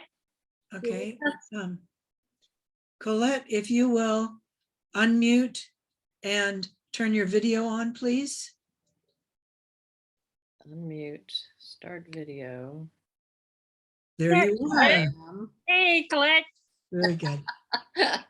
Sorry about that. Yes, I'm not David. That's my husband, obviously. Also, I was using his laptop. So, hello, good morning, everyone. And my name is Colette Smith with Peninsula Art League. And first of all, thank you all so much for giving us this opportunity to submit our application for the creative grant. The purpose of our grant request is around our open juried show, and this is our 20th annual, and it will run for 3 months beginning in September at the Harbor History Museum. The exhibit is open to all and is free. We expect over 300 artists to apply, and that's on an online juried application process. we have spaces for 100 artists. The online jury process has an international reach. Last year's, even though it was still during COVID, we had over 1,000 visitors to the History Museum during as long as it hung there for 3 months, and it's going to hang there again for 3 months. So the online juried show is important to our artists and our organization, because it's the one thing that we do every year that kind of lends credibility to the artists, and it gives our artists an opportunity to put their work out there on, again, sort of a national / internationally known show, and compete with people outside of Gig Harbor, and to bring those people into Gig Harbor. So what we found in the past, we've sort of limited to advertising, posters, our newsletter, that sort of thing. We really want to expand that reach, and that's why we're asking for this grant. We want to expand it outside of the Gig Harbor area into all of Washington and beyond, and are basically the greater Seattle area. But radio stations, newspapers, cultural magazines, that type of thing, to see if we can't bring even more than 1,000 visitors to Gig Harbor, and more artists who will be interested and then enjoy our beautiful downtown area. And that is basically in a nutshell. And I welcome questions. Great. Okay. Are there questions from the commissioners? I have a question. One, I was just wondering if you could clarify the dates for the event this year. Yes, it is September, October, November. It begins September 10th through October 29th. And September 10th is actually when the awards are presented at the History Museum for the artists. So there's an opening ceremony, and hopefully this year we'll be able to do some food and drink, which we weren't able to do last year. And I'm full disclosure, I work at the Harbor History Museum. I think we have you down for September and October, but you had said 3 months, but maybe that includes the workshop elsewhere. Well, the workshop is in September, but what happens is the artists need to come and pick up their work, and that goes into November, I believe. Oh, okay. So the hanging of the show is September, October. You guys are on board with that. I apologize. Yes, I apologize for that. You Yes, just made me nervous. It's in my mind up to September through November, but you are correct. It's okay. Through October 29th. Okay. My other question, the budget that was attached, and I'm not sure that I got the whole thing because I had trouble with some of the PDFs, but it's like a 5-year budget with a projection for 2022. But I didn't see what the $3,000 ask, what it was specifically to cover. Right. What we have is it's a general budget that we've had over. Basically what we were projecting is you take 10% of what we spent last year, or an average of the 3 pre-COVID years. But as you can see, we didn't have very many advertising expenses. I think it was just pretty much limited to within our area and what we could do from, through PAL. We have a lot more expenses this year than we had in the past, because all our venues were given for free before. So now we've had to find a venue for the show, and the Harbor History Museum has supported us in years past, which has been wonderful. And then last year was the first time they charged us for it. So we'll be charged again this year. And then our venue also, we always had that for free at a PAL members studio, which we don't have access to anymore. So The budget, I'm afraid, is a bit skewed. I do have all the actual expenses to date. But to specifically answer the advertising questions, I don't think we have particular, like it costs this much for a radio spot, or it costs this much for a I guess what I'm asking is, I think your projection for expenses is roughly $9,000. Your ask is for 3,000. That 3,000, your ask, is that to cover venues mostly, or venues plus advertising? What your specific ask is for? It's for advertising. Oh, it's advertising. It's for advertising, yeah. And we've also, applied, as we put in our application, for the lodging tax. So we're helping that. Well, that will help defray some of the venue costs. Thank you. Are you including, are you advertising to attract the artists' applications, but also advertising the show itself? I think it's more the show itself, because artists nowadays know to go to these online application, everybody's using them nationwide. And but of course, if those advertisements are being seen by artists, that would be great too. Great way to get them on board. Okay, so is there a fee for artists who apply to be in the show? Do you collect a fee? We do. The fee for Peninsula Art League members is $50 to submit 1 to 3 pieces. And for others, it's $60 for up to 3 pieces.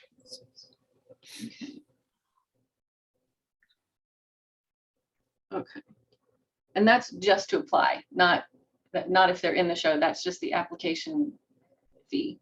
That's the application fee. That's pretty standard in the industry. And again, because you get to submit 3 pieces, that's to be chosen. And then it doesn't cost the artist anything else, except of course, if they're out of state, then they have to ship the artwork to us and find a way to have it shipped back. So, but it's a wonderful venue for artists to, because of course the whole purpose of art is to share it with others. And the Harbor History Museum has worked out as an excellent venue for that purpose.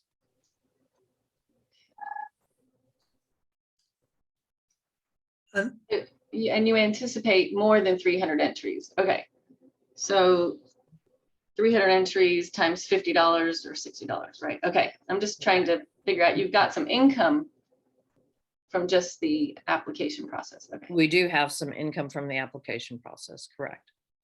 And last year, last year is not a good indicator.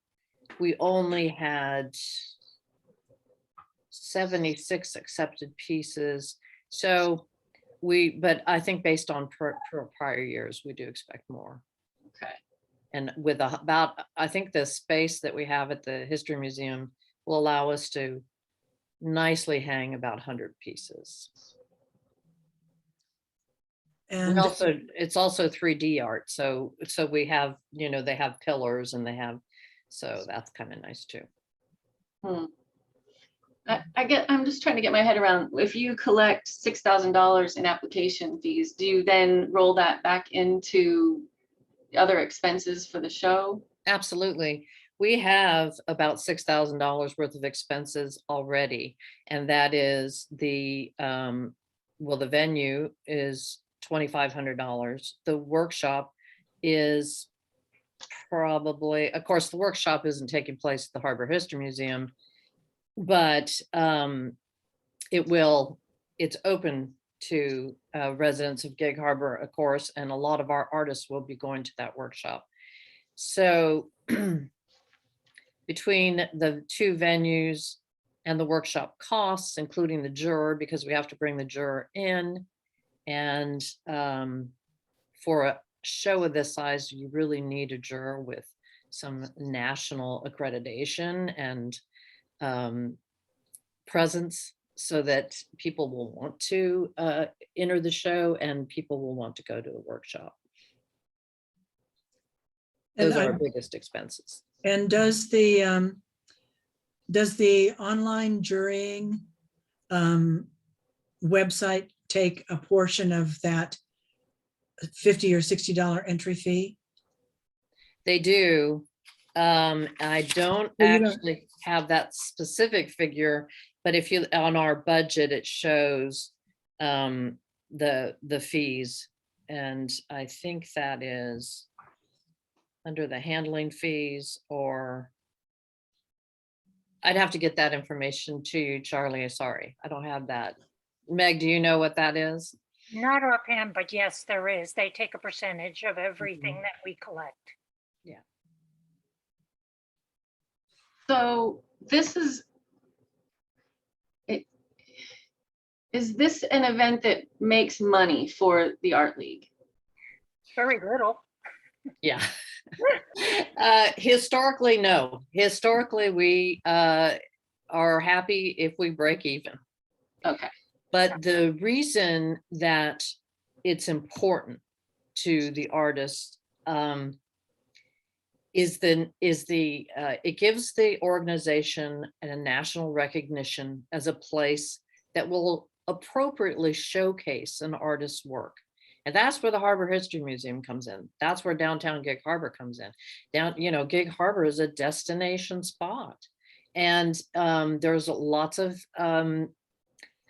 things to do here, and we want to bring people into our community. And, everybody benefits.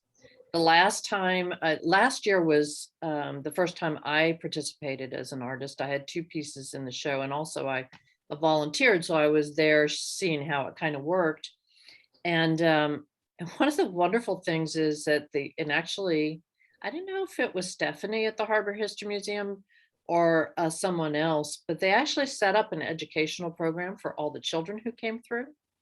And I just thought it was delightful. So there was a picture of some pieces of art that were hanging, and then there were questions the children had to answer, and they had to find the piece within the exhibit. So, there's a lot of fabulous aspects to having a show hang for 2 months. And if you've been into the Civic Center, then we have an art show hanging there right now, which, thanks to the city, we're getting the free spot, which we appreciate. And that's just our member. Those are just our members that put their hard work up for that. I hope that answered your question. Yes, thanks. I just wanted to be sure we weren't funding something that's a profit-making venture. We can't do that.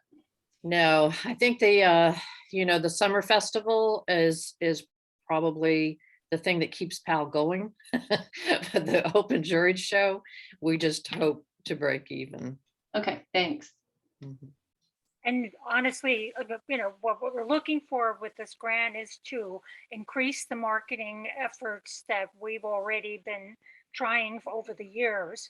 And if we can get into the market of the greater Seattle area, Tacoma, and start bringing more people in to Gig Harbor to see this show, plus see the History Museum, I mean, it's just a win-win situation. I think it's, have you guys tried to approach the LTAC? Charlie, what are they? Lodging and tax. They have a grant program there as well. Yes, we have submitted a grant. Lodging, tourism. Yeah. Okay. Yeah. Yes, thank you for that. Absolutely, that's going to come in handy. and as much I think as the show benefits the artists with the prestige and being in Gig Harbor, it also benefits the community. It's a very unique opportunity for our community people and the children, as Colette was talking about, to experience pretty good art and for free. Mm-hmm. So any other questions? I think we're done then. Thank you, Colette, and thank you, Meg. Thank you so much for the opportunity to apply for this grant. Take care. Have a wonderful day. Thanks for all you do. Thank you.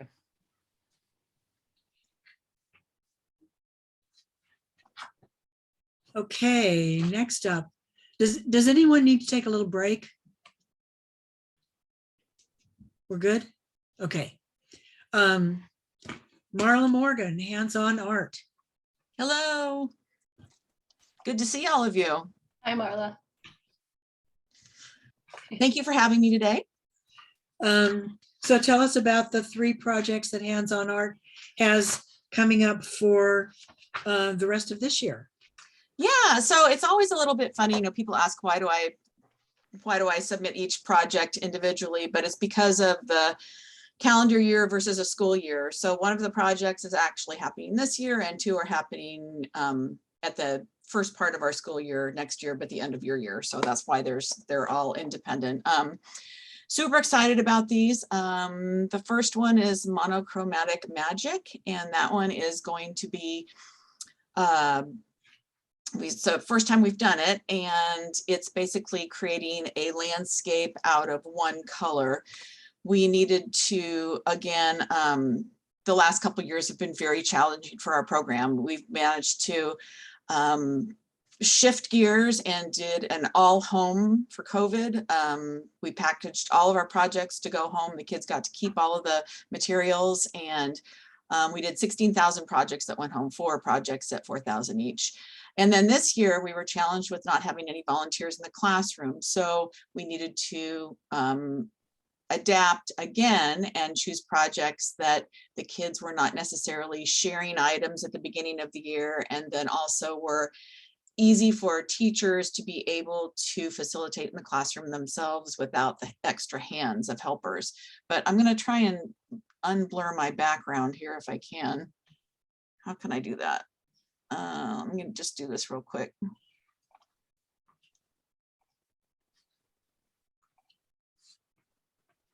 Okay, there we go on my back. There you are, yes. Okay, because I found out earlier today that this doesn't work if I have a blurred background. So I just wanted to show you a picture of the one that we're going to do. It's kind of similar to this. Can you see it? So it's basically going to be a landscape. They start out with a base color white. They add a little bit more of the same color to create different hues, and they'll be doing a landscape like that. So it's going to be, I'm super excited about that because we've never done that. And then the next 2 are Salmon and Gargoyles. We've done each of those before. Actually, the swimming salmon were our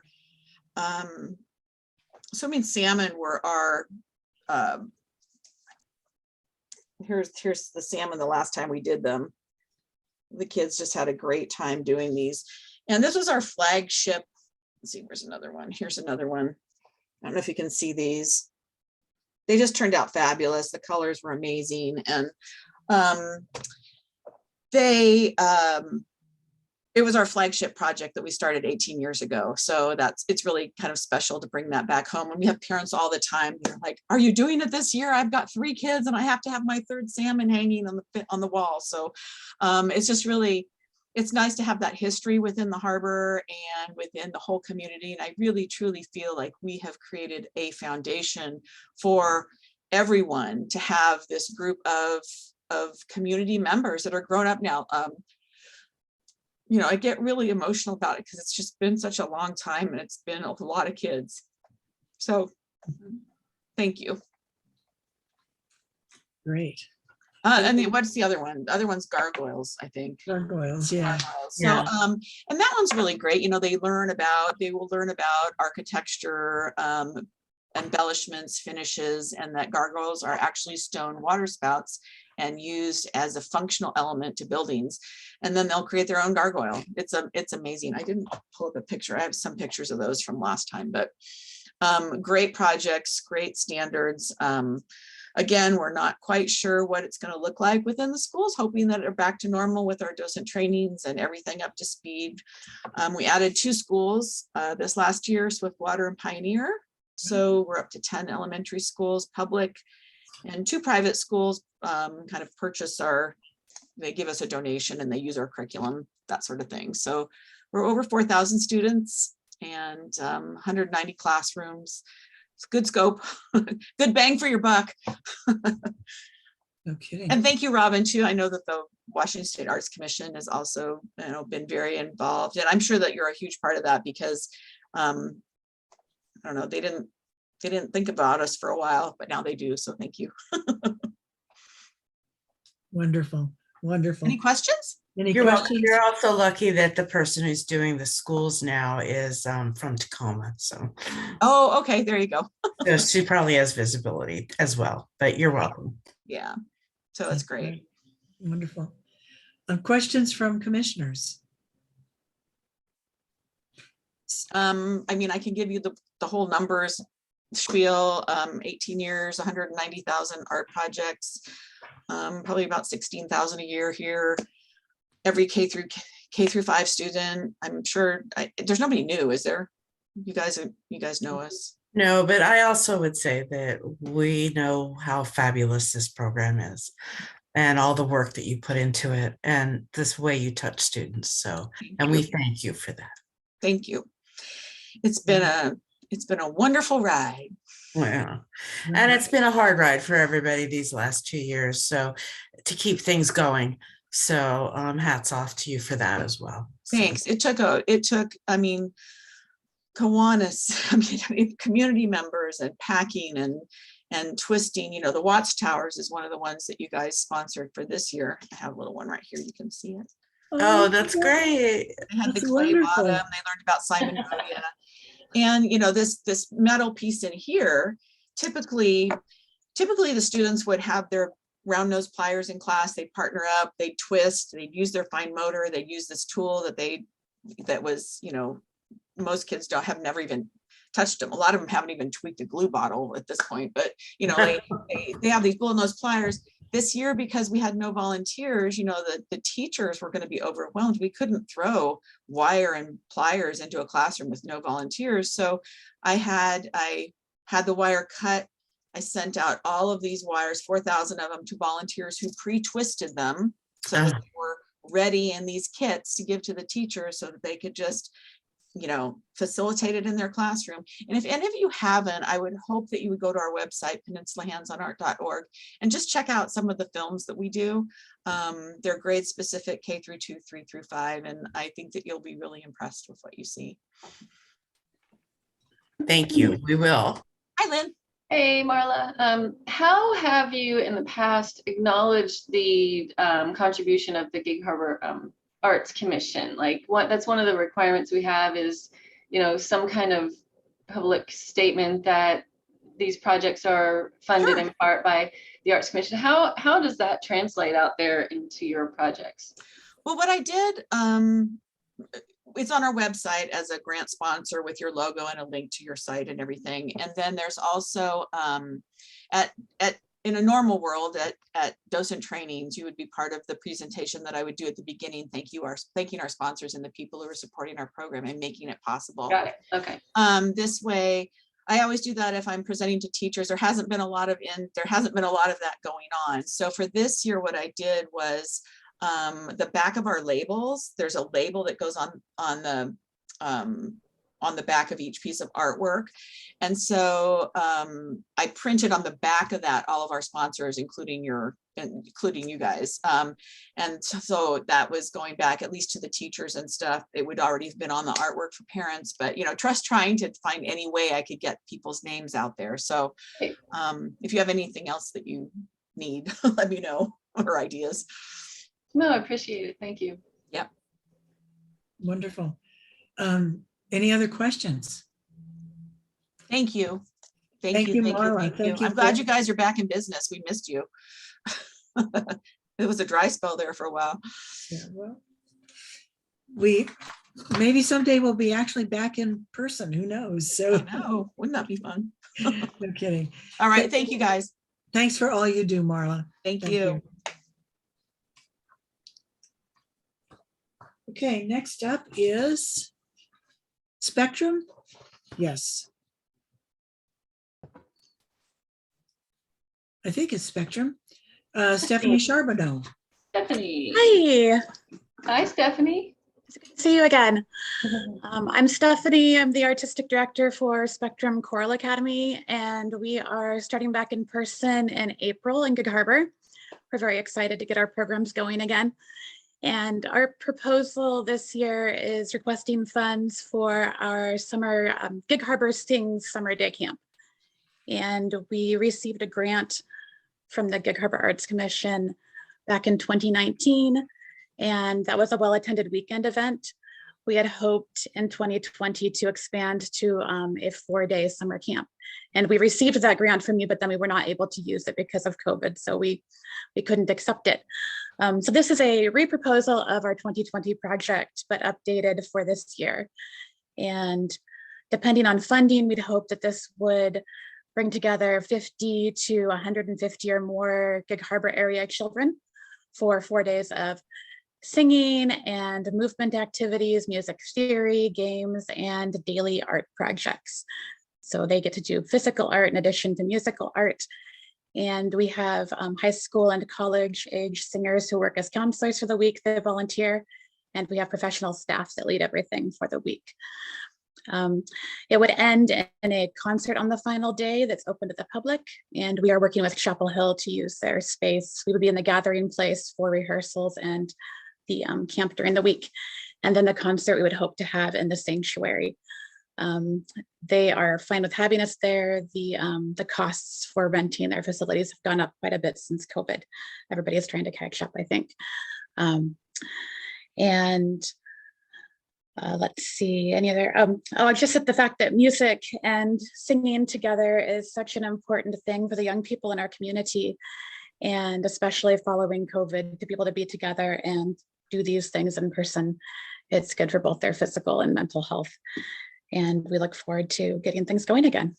So what kind of questions do you have? Questions from arts commissioners? Hey, last time, Stephanie, were you also including an art project? I remember the music part of it. Was there the arts element last time? Yes, we are still including physical art as well. So they do a different art project every day. They usually do 4 throughout the week. It's a 4-day camp. And we will have those on display the last day of the concert as well. So we put any kind of watercolor up on boards at the entry, or if it's a physical project, it's out there for everybody to see as they come into the concert. And we also include, everybody gets a t-shirt. Yeah. And that would also have the Gig Harbor Arts Commission logo on it as well, in addition to our website and the concert program. Okay. And this is in August. Yes. How many hours a day is that? 4 days?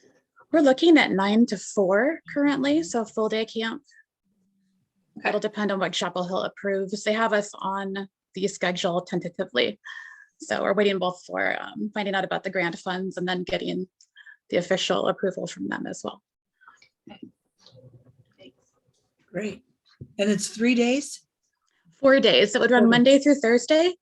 And then our concert would be Thursday evening and open to the public. Right, yeah. I remember the last concert that you did and you videotaped it. And at the end, all the kids said, "Thank you, Gig Harbor Arts Commission." Yes, that video is still out there. It's on our website if you need a link to it. And we included in this proposal to also have the concert and the event documented with the same videographer.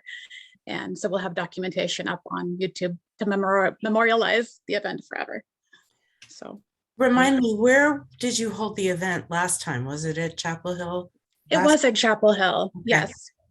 They've been really good to work with and supportive of the community, and they have the beautiful stage and good pianos.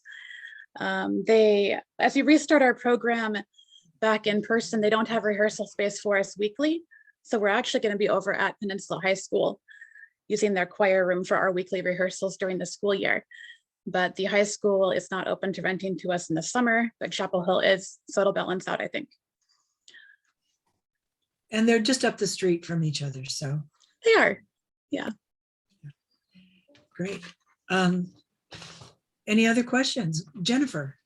I was just wondering, do you typically get up to 150 participants? Is that normal or? I think we could. We've never had the funding for a day camp program before, but we did have 100 attend our first weekend Gig Harbor Sings event. And we have had up to 300 singers at our weekend festivals that we've hosted, like in Tacoma and Port Townsend over the years. So I do believe it's possible. So we would definitely have the 50. I would hope we'd have the 150. And if we receive the grant funding, I believe the cost is very reasonable for families to pay the $75 for the full week.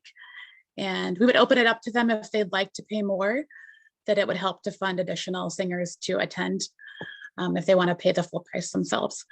So sort of as a scholarship. Yeah. And the facility itself could hold up to 250 comfortably in there if we wanted to get that big. So yeah, I was just curious, and maybe it's not in the scope of this grant application, but if you got more than 150 applicants, is there a process for vetting? Because in a way, it's kind of $75 for a week of camp is an excellent rate, of course. It'd be a steal of a deal, right? Right. So is there like a process for that to kind of vet out? We could create an application process if you'd like us to. I'd be tempted to keep it open to first come, first registered, and because they're paying, they're usually committed, they'd follow through. And because the space could hold up to 250 or more, we could keep going as we're able to with staffing and funds. So the concert itself could be open to over 1,000 people, whatever the sanctuary holds over there. Wow, that's huge. It is. I had no idea. Thank you. You're welcome. Thank you. Any other questions? Thank you, Stephanie. Okay, thank you so much. Thanks. I appreciate your time.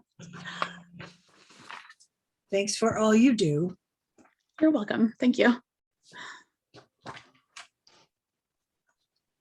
And next is Olga Engebretson from Tacoma Community College.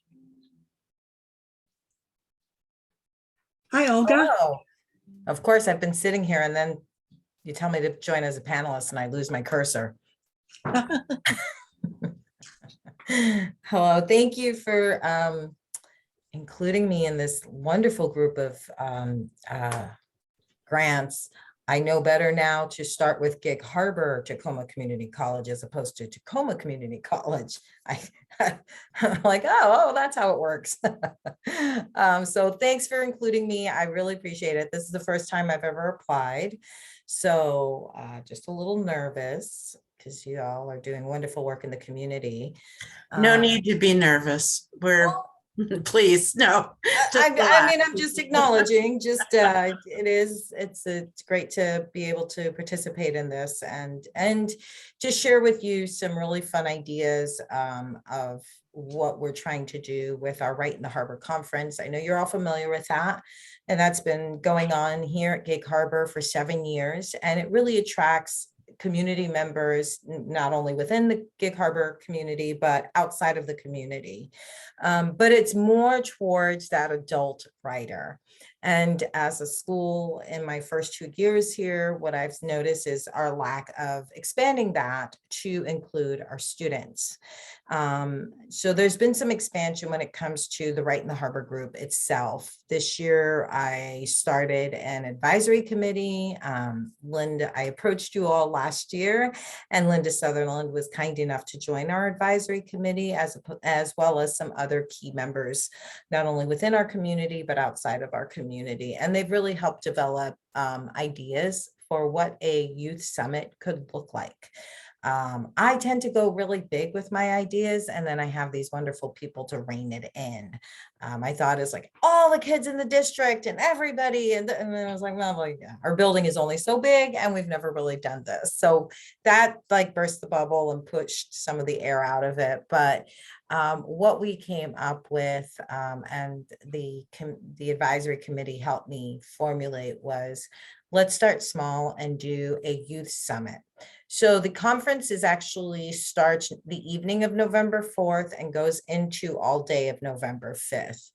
What I have proposed is that we have a youth summit the day of that Friday. And so the youth summit would be geared towards our high school students. So our Fresh Start students, because we have a partnership with Peninsula School District, which offers a Fresh Start program. And that program really is geared towards students who are not successful in their learning in high school and are not on track to complete their high school diploma, as well as our Henderson-based students. Students who are not traditionally excited about school. As we know, reading, writing is such a catalyst to learning. And so how do we engage them in learning through this conference? So that's really where we're gearing towards. I have already spoken to Dan Gregory of the Peninsula School District and shared my intentions of this grant, as well as including the Henderson-based students. And he was very excited to hear that because of the fact that when we think of our high schoolers, we're thinking more of our Running Start students, our students that are doing the AP classes, our students that are really, you know, taking the bull by the horns and running with it. And we want to start focusing on our students that are not, that may become marginalized when it comes to their future goals, and how do we engage them in learning in a different way. Hence the youth summit and the population that we're focusing on. And these are our Gig Harbor students.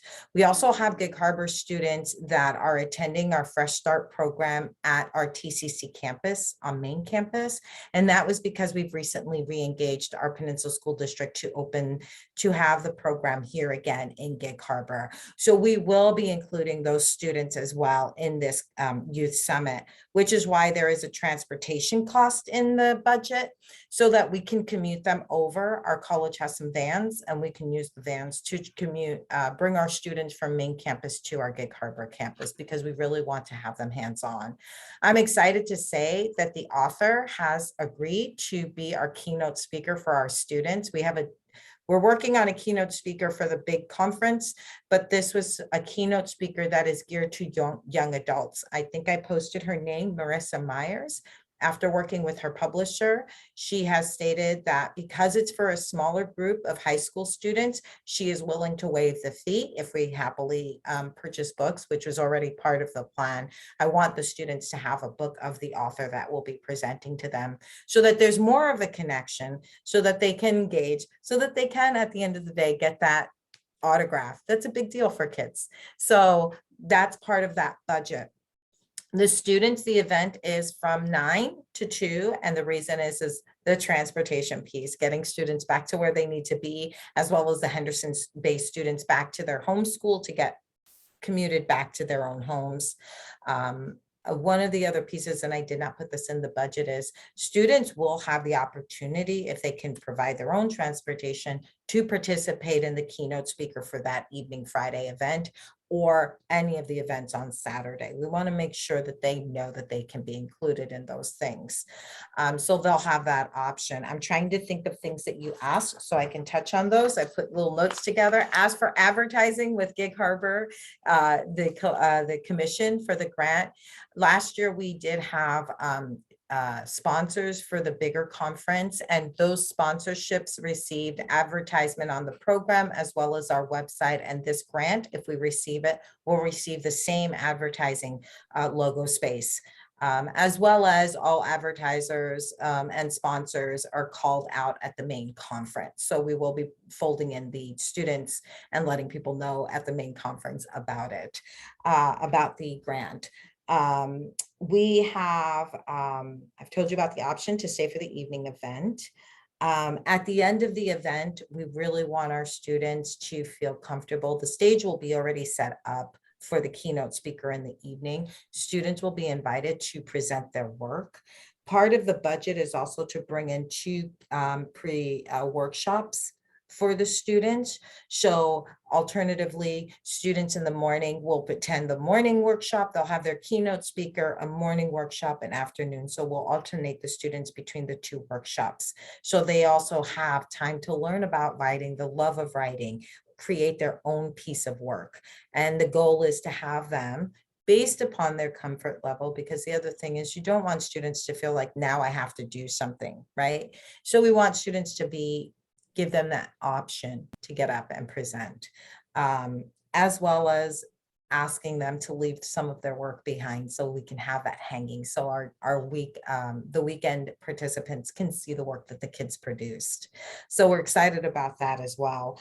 As I stated earlier, I've already spoken with the Assistant Superintendent, Dan Gregory. He is on board. Our Vice President for Instruction Provost, Marcia Schlesinger, is fully aware and fully has embraced and given me approval. So we're using the building, they're utilizing the services of our campus absolutely for free. So this budget really is all about this youth summit.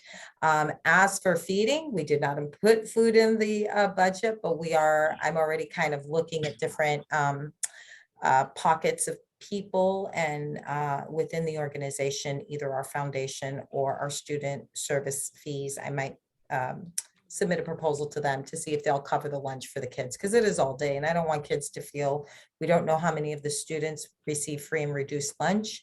We want to make sure that we're feeding them here and that they're being fed, and they can hang out and talk about their writing, hopefully with the presenter and the author. That's my dream. And again, I've never done this before, so I'm putting that out there, full disclosure. I've done other events at the other college that I worked with. So I'm very happily comfortable managing time schedules and budgets and putting receipts back in a timely manner. I'm trying to really hit on points as well as be mindful of time. So I will release this time to you all for your questions. I have a question, which is how many students, I was looking at, I don't see it, maybe I'm missing it. How many students do you think that you'll get? The goal is to have, the size of the weekend conference is 80. We know we can fit 80 students comfortably. So the goal is to have 50 to 80 students. That is what we proposed to the author, and that's what she accepted, to say, I will work with that many students. Thank you. Yeah, Olga, how are you going to promote to those students? Like, how are you going to get those students to participate? How do you? So with the Peninsula School District Henderson Bay kids, we're going to work with the principal as well as the English writing teachers, English teachers, so that they can make recommendations of students, put it out there for students, but also handpick some students that they believe that this would really excite them in their learning.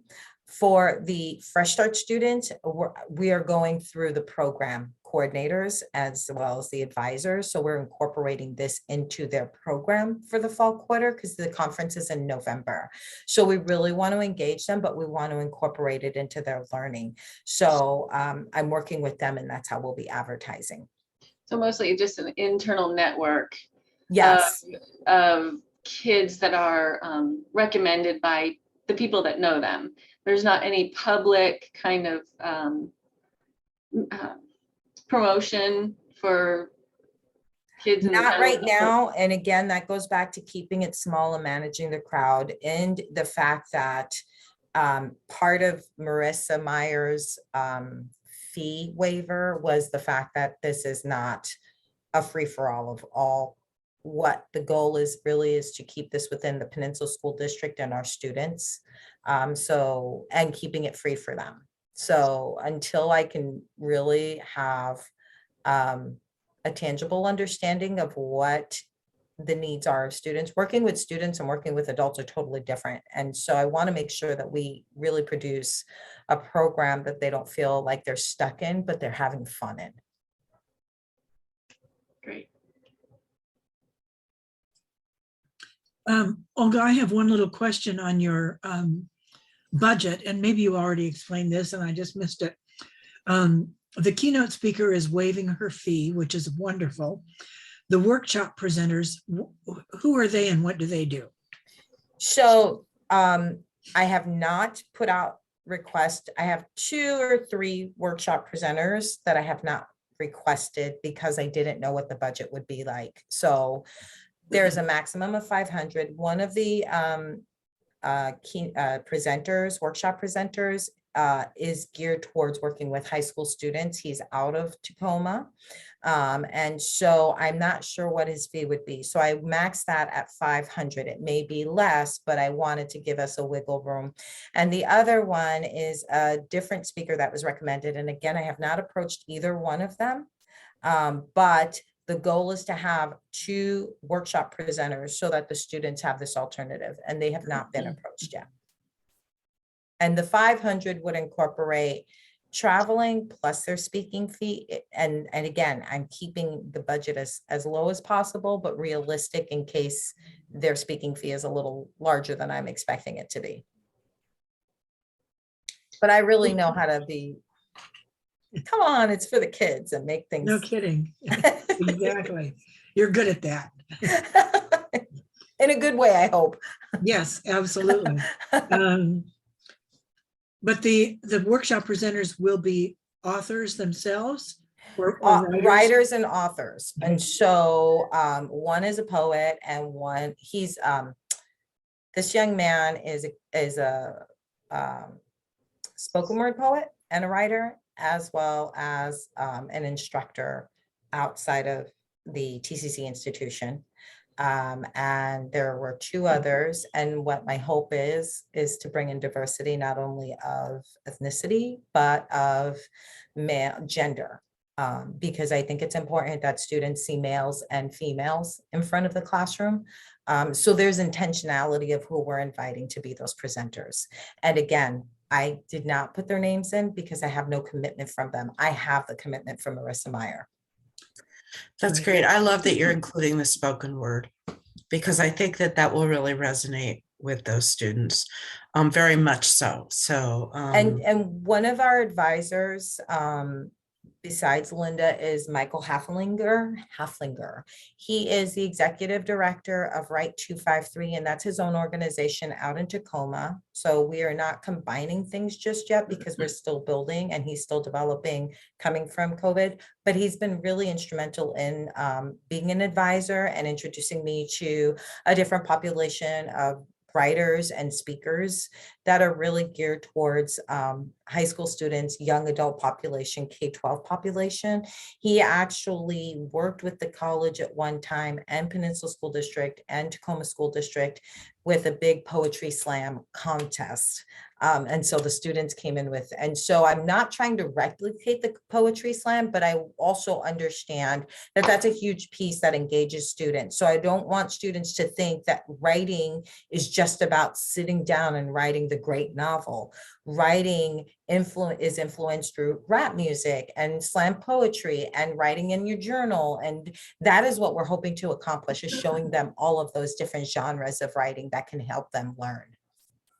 I like that a lot. I also wanted to, I'm not sure that you're familiar with a group, it's out of Seattle, but and my friend Richard Gold many years ago started, and he works with the group works with incarcerated youth and poetry to deal with trauma.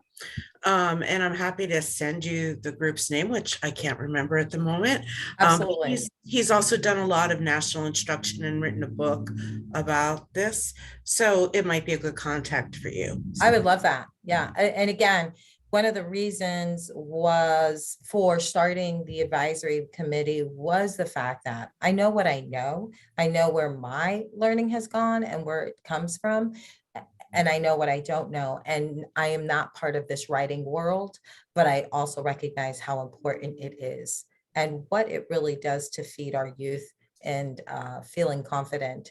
I can honestly tell you, as a first generation college student and working my way from a GED to a doctorate degree, writing was something that I struggled with because I went to school. Where I went to school, I was labeled not as a strong learner. And so those labels stayed with me as I went through my education and struggled. And I just feel that if students have this opportunity to see that it's not this traditional learning of writing, but you can write in different forms and you're just as smart for it. And that to me is my passion of getting this going. That's great. And there's some great people who are standing behind it, especially on the advisory committee. So I'm really excited. If nothing more, we'll get something going. It may not be as large as we want it to be, but something's going to start. And I'm really excited. I know that in the past, the Gig Harbor Arts Commission was a part of the Right in the Harbor Conference in some capacity. And I get that funds are tight and you want to really support a lot of different things, but I just want to remind you that this is something that we're creating that is going to be free and as reduced as possible for our kids in the community. Wonderful. That's great. Any other questions from arts commissioners? Thank you so much, Olga. This is your own personal story is so inspiring. And your willingness and ability and being in a position where you can give other kids experiences that they can grow and benefit from is just 1,000 bows to you. Oh, thank you. Thank you very much. And thanks for sticking it out because it's after 12:20. You all didn't take a break, but I can tell you I snuck one in. Thank you, Olga. And thanks for all you do. Thank you. And thank you all for what you're doing. And it's going to be a fun summer to see so many activities going on with your support. So thanks for that as well. Have a wonderful day. Thank you. Bye-bye.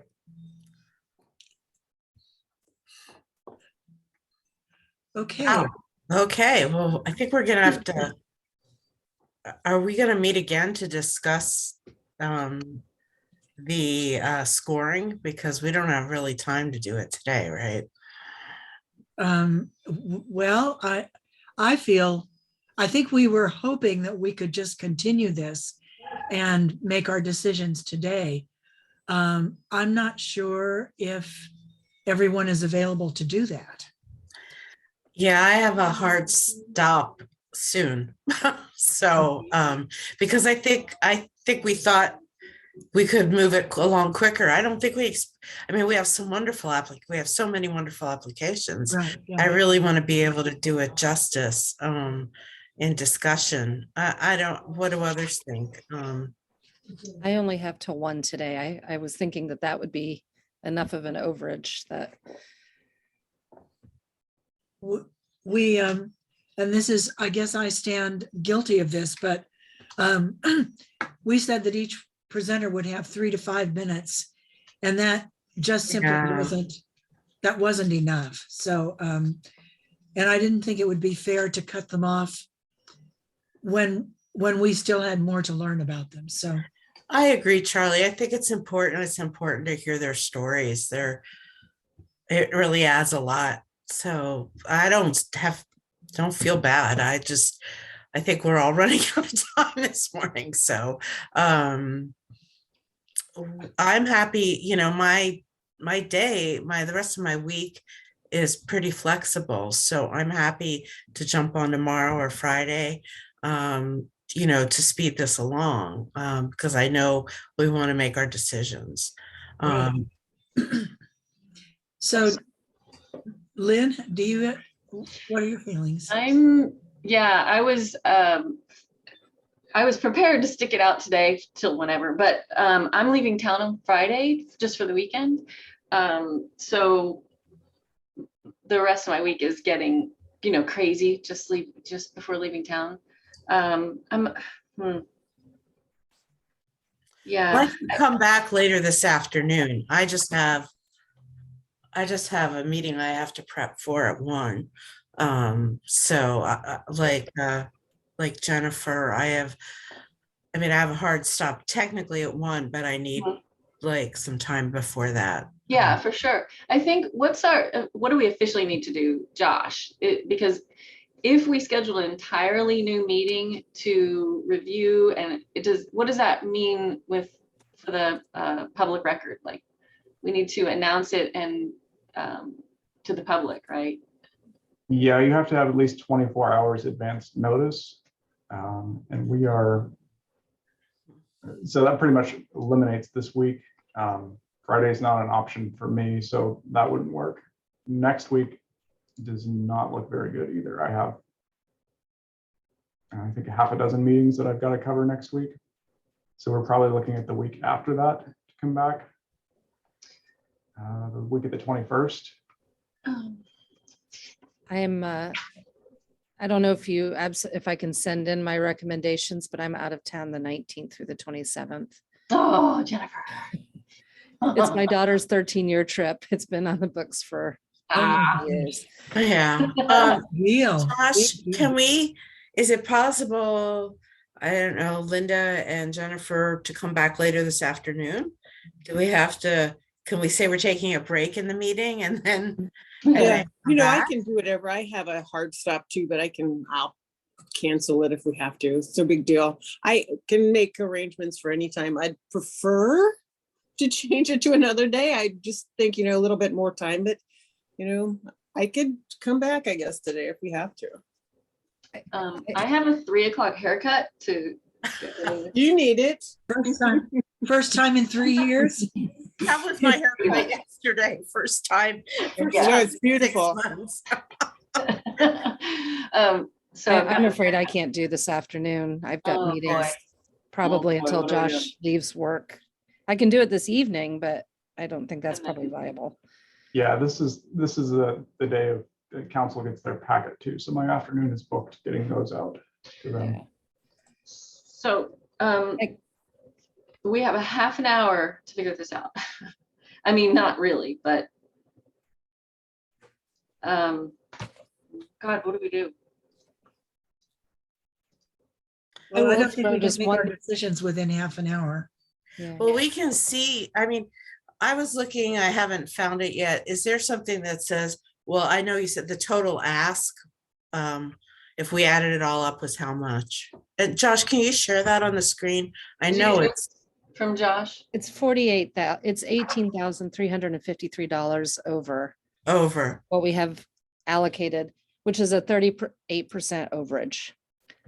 So at the most basic level, like, let's say we liked what everybody offered and we wanted to fully fund them as much as possible. If we reduced every ask by 38%, that would be like the simplest, most equitable, I guess. Right. Well, I guess but I'm not saying that's how we should do it. Yeah, I know. I hate when we always fight against that in Artois, or at least I do, because it's just like, I mean, I know they're hard decisions to make, but I think there's some ways that we can see cutting some of these things. Like if we fund one of the Peninsula hands-on art, which I think last year she proposed 3 and we funded 2 of them, we could fund 1. So right away that gives us 4,000. Yeah. Well, plus, and also, I'm going to jump in on that same thought. The Harbor Wild Watch signage, I think that's a permanent fixture, and that's something that we don't fund. So that takes $1,000 off of theirs right away. But yeah, we have to sharpen our pencils and. Well, and also the Harbor Watch, I'm looking at that we don't fund staffing either, right? Right. So what's left is the brochure. So I don't know where we end up with that. Let me see. Oh, there was also the questions about paying the staff. That's what I just said. We don't, yeah. Which one did you mention? The History Museum or Harbor Wild Watch? Yeah, Harbor Wild Watch had staff, Right. but also the History Museum had staff fees, and I was wondering about that. Right.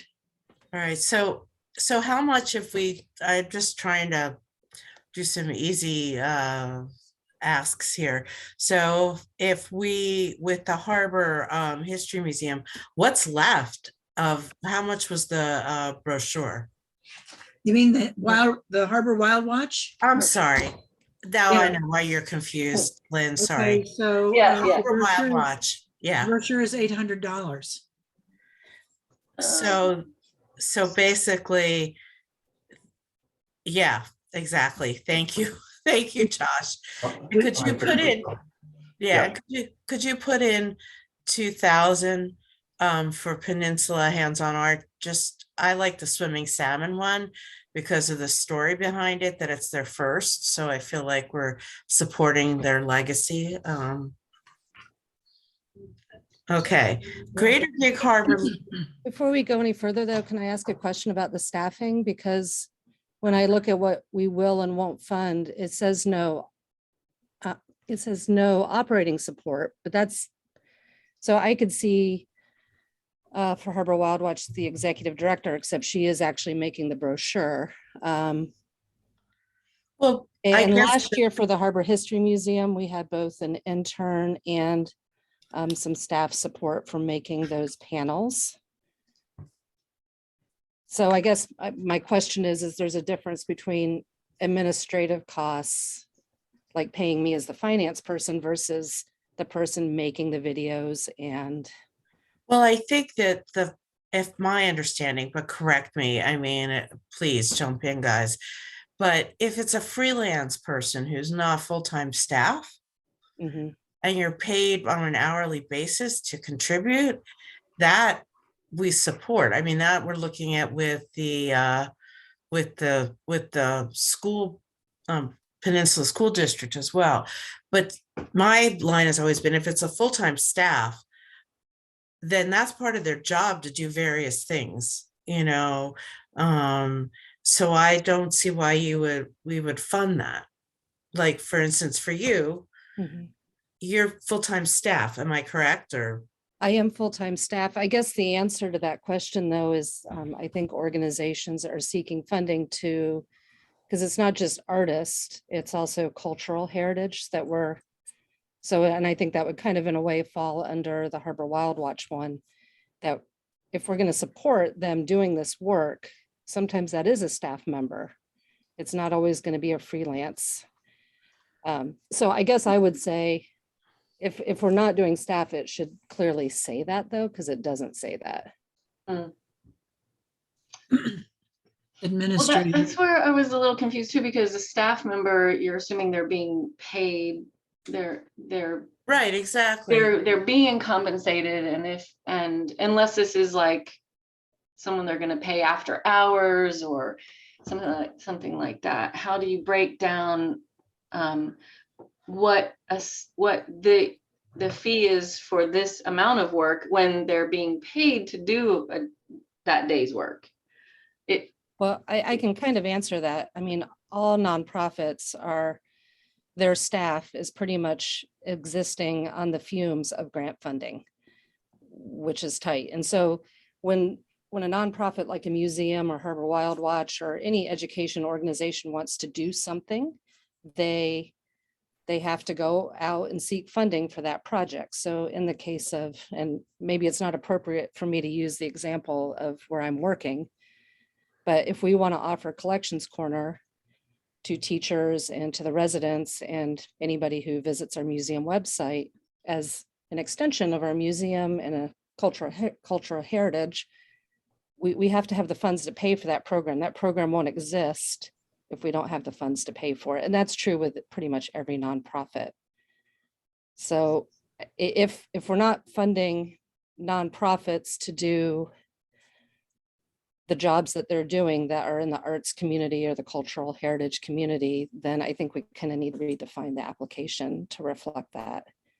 And I mean, we can make the application whatever we would like it to be, but I would have to go through and review some of these other budgets from nonprofits, because some of their expenses probably have that rolled in there as well. Well, I mean, I do know that I hear what you're saying. With the Peninsula School District, when they came to us, we basically said we would not fund an art specialist, but framing it as training the existing teachers, that falls within that guideline, right?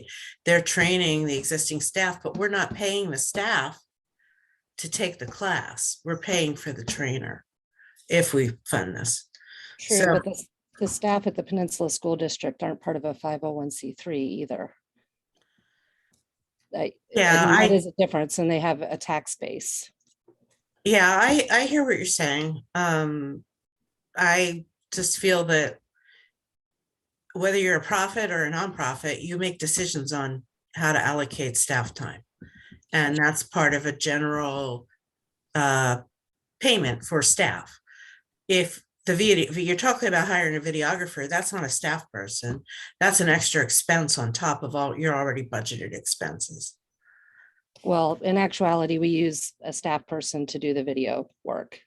It's a totally in-house production. So.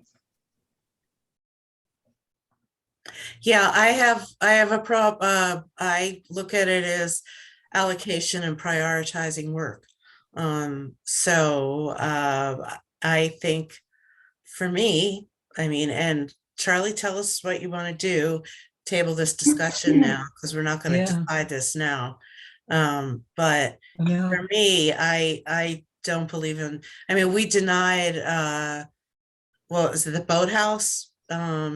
They wanted to hire staff and we said, no, you can't use this to hire staff. Right. Yeah, I think we've set precedent with the boat shop in the past. Well, isn't it implied like the staff, that staff member is being paid for those hours, right, that they're working? And is this doubling up that fee? Or I mean, yeah, to me, I'm like, yeah, like I said, whether it's profit or nonprofit, staff is there to do the work that's there, and priorities are made in your nonprofit or in a business as to what gets the attention. Yeah, and you know, you're entitled to that opinion too. And I think we should mark it and say, you know, each of us is going to have an opinion and we vote for that, you know, because I agree with you. You know, I don't think, you know, I don't want to pass salary here. So like I said, you know, we each have a vote and put that in there, I guess, you know, and say, I just don't agree with that. And I think it should come out. So that's my vote, you know. Yeah. So like I said, you're entitled to them, and I think we should just vote as is, you know, say, I don't agree with that, you know. Well, thank you, Linda. Yeah. So what I would like to do, let's switch a little and let's think about that. The Greater Gig Harbor Literary Society. I don't think that, I can't remember what we gave them last year, if we gave them 5,000, but I feel like that when I looked at their notes, Charlie, some of what you said, just about $1,400 for printing, and then facility, you know, the facility rental seemed high. Right.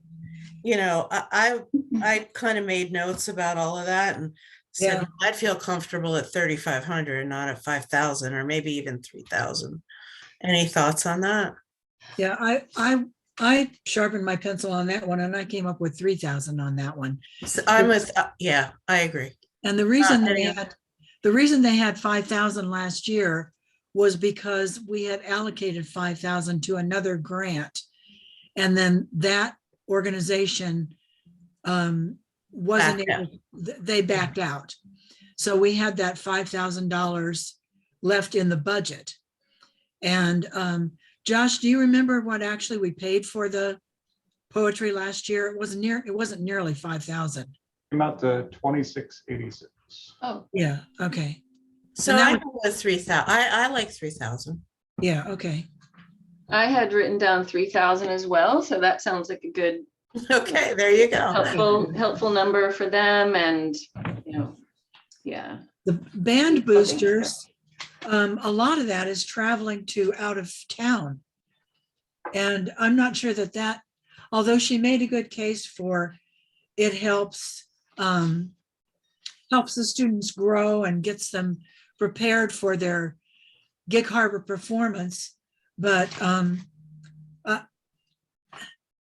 I think that our mission is to provide more cultural and artistic experiences within our own community. Yes, I agree. That actually benefit our community.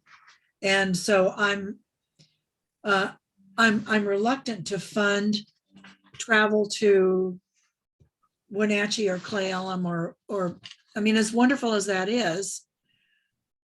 That's not what our creative endeavor grants are, I think, here to support. That's a different type of, grant. Right. And so I was looking at kind of, well, is there any way we could give them, she said something about like give them some money for the concert that they'll do in Seattle. I mean, not Seattle, in Gig Harbor. In Gig Harbor, yeah. I mean, is there any way we can at least support them in a little way? Yeah, see, what I was thinking is it's just a greater audience. These kids have to do a performance and, okay, so Gig Harbor's a little limited. It's just a larger audience and we're really supporting the kids. And, I kind of agree with you all, but I just think that, if you look at it as a larger audience and if they could, they'd come to Gig Harbor maybe, to be in it. And it'd be just like somebody coming from out of state and sitting in the audience or something. I just think, I don't know, maybe that's splitting hairs or something because it's still part of the program, I don't know. Well, I guess if we had unlimited dollars, I'd say, sure, I could broaden it a little, but I kind of feel like did we do that last year? Didn't we support them last year with the same deal? And maybe this year she just slipped up and said it was something different last year, wasn't it? Well, we supported the instructors that came in. Yeah. And so I definitely think that's totally within the scope. Yes. In this case, I mean, I agree with Linda on theory, and getting the Gig Harbor name out there is beneficial. But in this case, we actually do have something written in our grant application that says the target audience is Gig Harbor and the adjacent community. Exactly.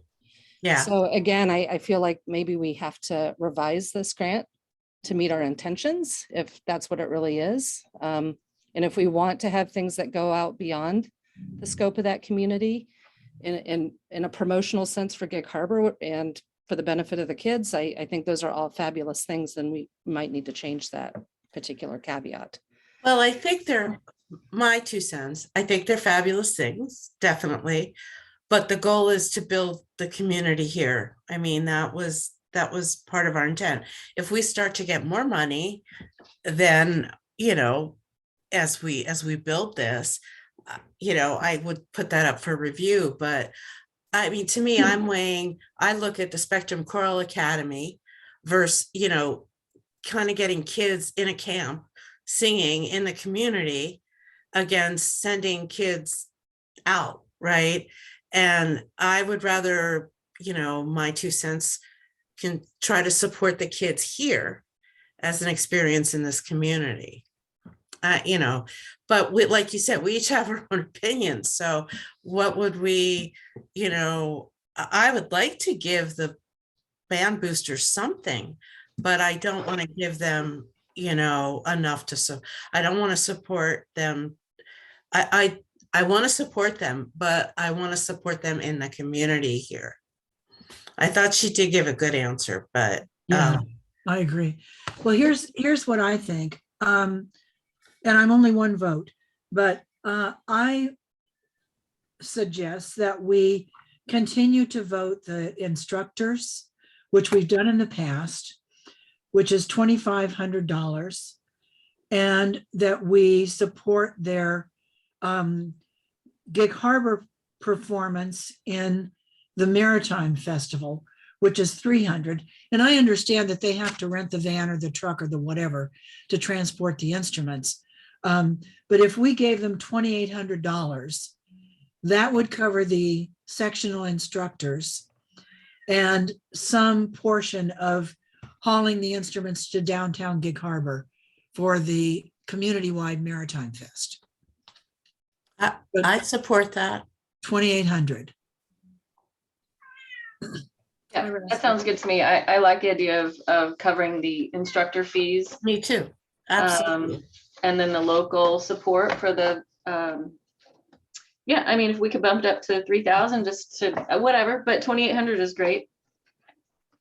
It's a good number to work with right now. Let's see where we end up with on the other stuff. Yeah. And if we're going to discuss the museum next, I'm abstaining from any discussion. Oh, the Harbor History Museum? Yeah, of course, of course. Thank you, of course. Boy, that one's a tough one because it's all staff time. Well, what if we, but how about the break? I like the collections corner stuff. Right, yeah. So, I mean, I think that has really great legs and that does not, that's broken out from the staff time, right? If I'm remembering correctly, let me No, open. it all says staff time. Collections corner staff time for videographer and collections corner staff time for researcher and presenter. And then the community heritage project is a videographer, which we now know as staff. That leaves us with annual Soundstripe subscription for $150.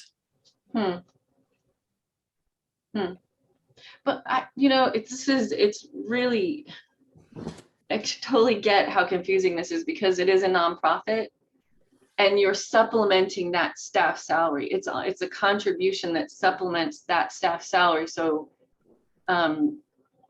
I understand, but the intent of the grant of this endeavor was to create, it was even supposed to be off-season stuff, right? And, as we evolve through it, I think the feedback on modifying it as we go or, revisiting it is important, which we do every year. But it's not to support staff. I mean, right. It's not. And we've turned people down for that. Like I said, with the boathouse, they wanted to do this program and add on a staff, and we said no. Right. And I know we did it one other time too, because it's not to help support salaries. And to me, I understand nonprofit is all, a lot of it's grants, fundraising, all of that. But to me, it's still, a nonprofit is still it's still a business. It's just not for profit, right? And so you still have to make priorities and you still have to, allocate your resources. And so I'm sorry, Jennifer, I want to support the History Museum as we did last year, but I'm opposed to this. So I will defer to my colleagues on this one. Yeah, I think we've already set precedent in not knowingly funding staff time. And I think we have to honor that. I mean, we need to do what we've already said we were going to do. I'm Josh? continuing to stay abstained from the staff time discussion. I might be remembering the boat shop part a little incorrectly. I thought we opted to not fund their purchase of capital equipment like the cameras and stuff like that. Because they did that too. Yeah. I thought we funded the video production part. I don't, and maybe I'm misremembering. Well, I thought we opted to not fund the purchase of the equipment. Jennifer, they were hiring a videographer. That's and fair. it might have been before you came aboard, because we funded the boat shop a couple years. And I think it was the first year that they wanted to hire staff to do a particular project. Yeah. And we said that we couldn't fund that. So, and then later, you're right, we did fund a videographer, but they hired the videographer. And honestly, I don't know if to this day they finished that project. So I think what we're saying is like, we would be more inclined to approve of this grant if it wasn't taking away from staff time, if you could just hire it out to videographers or, someone else, to another producer, to ease your staff time for, you know what I mean? Like, that's kind of the message I'm thinking is if you could outsource some of this work. we'd be more inclined to fund it. Yeah. I think that's well said. Lynn. I have a lot to say on this subject, but I'm not sure how much is appropriate. So I'm Go just. ahead, let it go. Yeah, tell us. Well, I'll tell you, with video production, to make a 2-minute video 6 times in a year would never come in at this cost. We couldn't afford to outsource it. We wouldn't get the grant funding sufficient enough to do it. Yeah. Yeah, this is It's a tough one. it's a tough one. And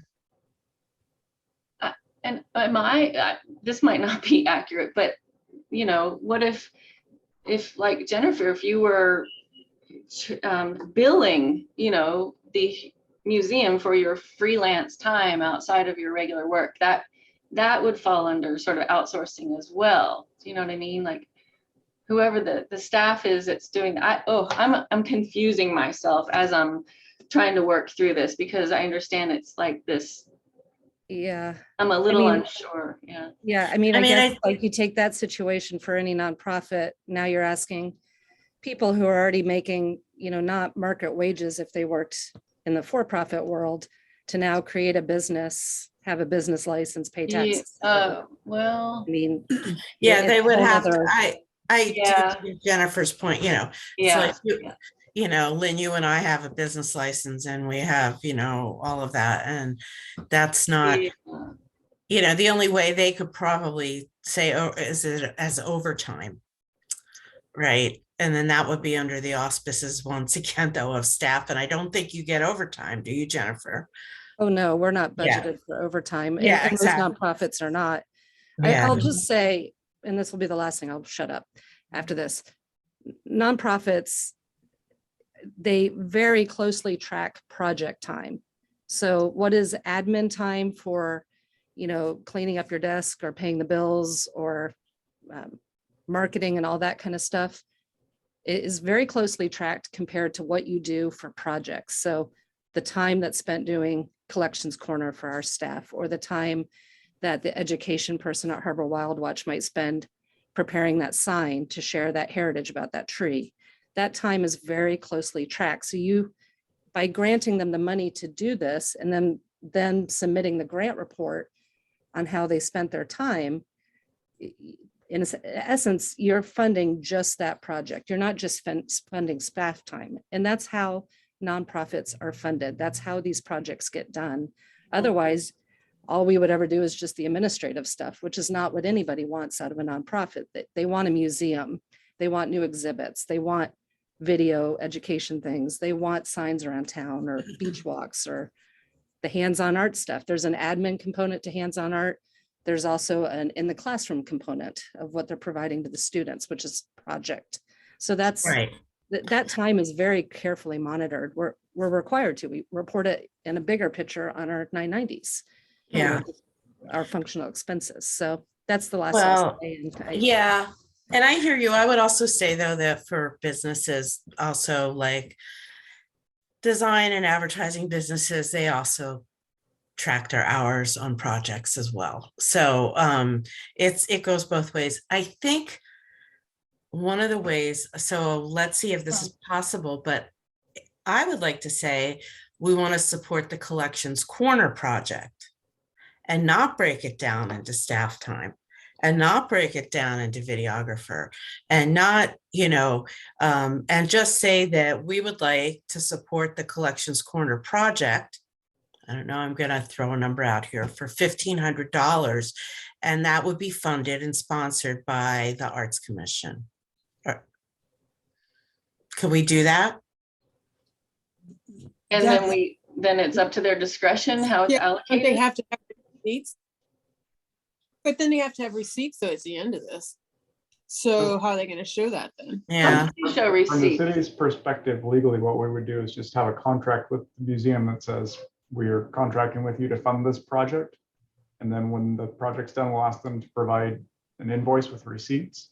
So we can and we probably will leave it pretty open-ended of what those receipts would be for the project. So we'll just basically leave it open, and I don't know what expenses the museum will have with this, but what will likely happen is they would send us an invoice and then a receipt that shows their staff time that was applied to it, and we would just pay that. And the city wouldn't have an issue with doing that. As long as it was, okay, so the receipts would be their staff time. yeah, they would basically create a receipt that says this is how many staff hours and what we bill that.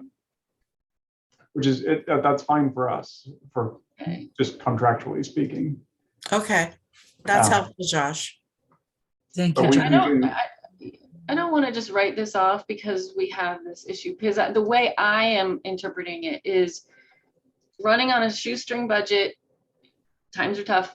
You got a project that we can supplement that staff salary for those hours and to ease that overall burden. And we get the city, it's the Arts Commission funding, it's high profile, we get that little credit for helping out. Yeah, I just don't want to allocate $5,000 to staff salary, though. I totally get that. Yeah, I would be more of an advocate of supporting the project, but for fewer dollars. So if we say the collections corner for research and video and the little 2-minute videos comes to about $1,300. So if we say we are supporting, as Josh is saying, we are supporting the collections corner videography project for $1,300. Does that work? Where we're saying we're funding the project? I feel like I am not comfortable putting the Heritage Project on the back burner, because if I'd like to support funding video projects for $2,500 or $3,000, and then it's related to, what did they call these are about heritage related video projects. The museum can apply those and show proof of applying those to video projects however they want, but I don't think we need to earmark that specifically for Collections Corner. Yeah, I see what you're saying. We're just saying that we're supporting heritage video projects. Heritage video project, yeah. How or not the Heritage Project per se, but museum video projects for the history of Gig Harbor. Right. Yes. The way they described it was supporting the heritage. So these are generic heritage, support videos. That way the museum can kind of allocate those funds. However they see fit.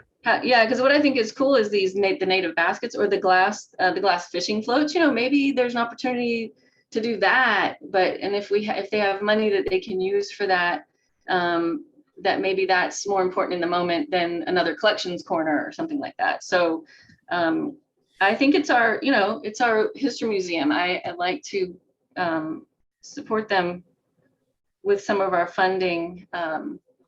Yeah, I just don't, I hear you, and I feel the same way. I just don't want to do 3,000 because I want to look at what we need to give the Peninsula School District, right? Spectrum Crawler Academy and the Tacoma Community College project.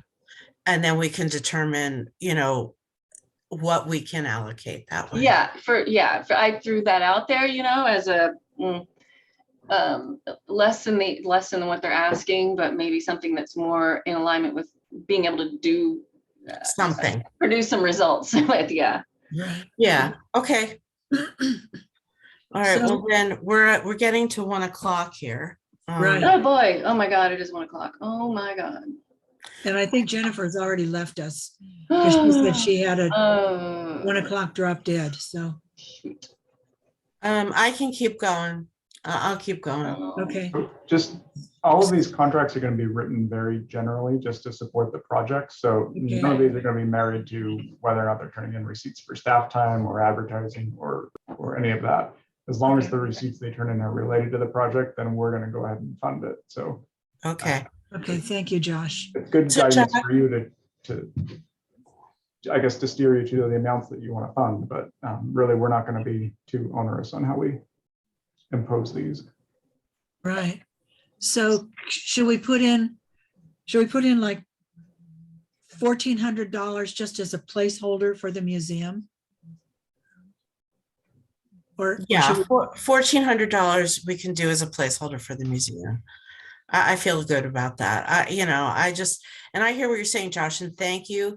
And could we also make a note that we need to revisit this language for next year's Absolutely, yeah. Next year's grant? Because I think we do need to discuss this, more in depth as a committee. Right, right. Okay. Shall we go down to Patsy O'Connell and her paper making and tiger painting? I love Patsy. Oh gosh. Well, so Josh, this red here is how much we're over still? Yes, that's how much you need to cut from what's listed above. So the green ones you've already discussed. All right. Ones that So are highlighted, you still haven't reviewed. okay, so I want to jump to the Peninsula Art League because Charlie, I think you could give some insight there. Usually they ask for the fair, don't they? No, they don't, because No. there is, they couldn't ask for the festival because the festival is a fundraiser. Oh, okay. So yeah, the festival is their primary fundraiser. We have in the past, before I was a commissioner, given support through the old grant program to the open show. okay. And what did we give them last year? We gave them some support. Was that? We gave them support for the, I think we gave them $3,000 for the art show. I thought it was for the open studio tour. No, that's two different That's things. different. They're two different things. The open studio tour is a completely different organization. The open, and not to be confused with the open juried show. Oh. What we gave for the Peninsula Art League last year was, I think it was 3,000. Oh. It might have been 4 for the open juried show. Okay. Well, okay. So let's just then the three. Yeah, go ahead, Lynn. Well, on their application, it says, has this project received Arts Commission funding in the past? No. Well, maybe they're thinking of this particular project. I mean, last year's open show did. I can't answer that. My only guess is that maybe they're saying last year's open show did receive it, but this year's open show didn't. I do not remember funding.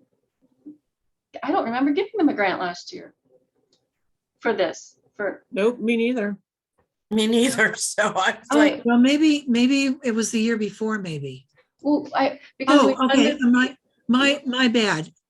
Last year they got an LTAC grant.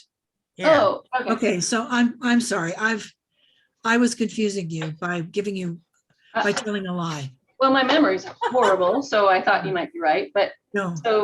They did not receive money from us last year. So it's not PAL that does the open studio tour. That was true. Okay. True. PAL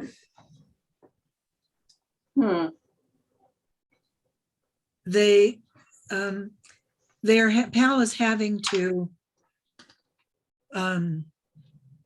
their expenses for studio rental and venue rental are astronomical this year compared to what they've had in the past. And I know for a fact that this particular show, the open juried show, has only been able to be publicized with posters and rat cards. And that doesn't do a whole lot to bring people to let the people of Gig Harbor know about the show, let alone people outside of Gig Harbor. So, and as was her name, Colette pointed out, they already have, what did she say, $4,000 or $6,000 worth of expenses just for paying for rental for the History Museum and for a studio to give the workshop. Right. What happened to Donna Trent's studio? She's completely revising it this year. She's remodeling it and making it very much smaller. Okay. And then, okay. I have an idea that might help us here. Okay. Well, I think when we all talked about this in the beginning, we just felt that we wanted to cap grants at 5,000 because we just felt like we wanted to be able to give money to a bunch of different, support a variety of different projects. So I'm wondering if we made the Peninsula School District and the Spectrum Choral each 5,000, if that gets us where we need to be. I definitely agree with Spectrum. As much as I would love to support them in full, that 5,000, I mean, that 7,800, that's the highest amount that we have been requested. Yeah. And it's shoot for the moon. It's, it's this, if we get 150 kids, but the kids still have to pay that $75. Yeah, it just seems like a lot for, I mean, I know it's a 4-day camp and all of that. Right. So we're still over 2,000. You're under 2,000. Oh, we're under 2,000. Okay. Oh, okay. Sorry, yeah, that doesn't show up very well. Okay. Well, let's give another 1,000 to hands-on art. I vote for hands-on art for sure. Me I think too. what we did before, didn't we give them a little bit for each project? I mean, it doesn't matter to me if we fund one fully and then. Yeah, we did that last year. That's right. We gave them $500 each to the others, or. well, but with 2,000, we could fund another one. We could. Yeah. We could. We could fund Gargoyles or Monochromatic Magic. Or we could say, you're getting this amount of money, divvy it up as you wish between your projects. Yeah. Maybe we can't do that. I guess only because she did submit 3 separate. Right. Like, Yeah. yeah. So. Yeah. Commands. It's a little bit easier for us administratively if you fully fund the Gargoyles because it's the same time period as the swimming salmon. So I think it's in their same budget year. Okay. Okay. Or, we can just tell them that we'll fund them 4,000 for all of those projects combined and let them divvy it up. But does that screw up your bookkeeping, Josh? No, because I think they're only going to get one contract anyway. Oh, okay. Really? All right. Well, then put That's 1,000 on Gargoyles and 1,000 on Monochromatic Magic. Okay. Okay. Good. I will work with her to see how she prefers to have it done, and we will make it work. Okay. Because that to me is like anything I want to support schools and the art and education, that's all aligned with the cultural plan. So that's important. So is the Writer in the Harbor Conference, I love that right in the harbor thing with the kids. Yeah, I do too. So I feel like I feel like we did right by the Harbor History Museum. I think, I feel comfortable there with that. So Harbor Wild Watch, yeah, we can't do signage. We've said that. And I mean, I think this is great. Any thoughts by anybody else? I'm thrilled we can support this much. I mean, I think we could even take another 500 off the Literary Society, and give that to, I don't know, somebody else. But I'm happy with the way it is. I don't think that the Literary Society is going to spend $3,000. But if they do, then good for them. Well, they were looking to pay to bring in. They don't need to pay for the poet laureate. Right. So the poet laureate is free. Right. So, but I do think, and they can't pay for it with food, but they can't use it for food, but the venue is not cheap. Right, the venue, although if they paid $500 for the venue last year. Yeah. But. Well, where would you put the extra 500? I don't know. So maybe I'm just saying, forget that. Because yeah. I mean, we took 2,000 off of it. Yeah. And I think also, aren't they trying to bring in youth too? That's part of what this is for. They were unclear about how they're going to do that. But part of this is to support the youth Yeah, program. yeah, And to me, that's I agree. I feel really good about this. Any Linda, thoughts? Oh, sorry, I just wanted to revisit the Harbor Wild Watch. I thought we did pretty good. Thanks. Because, well, we're limiting the Harbor Wild Watch to $800, which is the printing of brochures, right? Right. Because we can't support the other two. I mean, it's signage, right? And then the other thing is it a staff thing? It was a set, where is that? Hold on. So let's look at that, because with staffing time, if we're gonna give a general thing to Harbor History Museum, I think we need to be fair and equitable. Yes. So we could take that $500 away, do $2,500 for Greater Gig Harbor, as you were suggesting, Charlie, and put it on the Harbor Wild Watch. I'm okay with that. Yeah. I'm okay with that because $2,500 for the Poetry Festival. $2,200 of Harbor Wild Watch is for staff time. Yeah, so we don't want to fund all of that. Right. But we could be equitable like we're doing with, and give it project-based and say support the project. Right.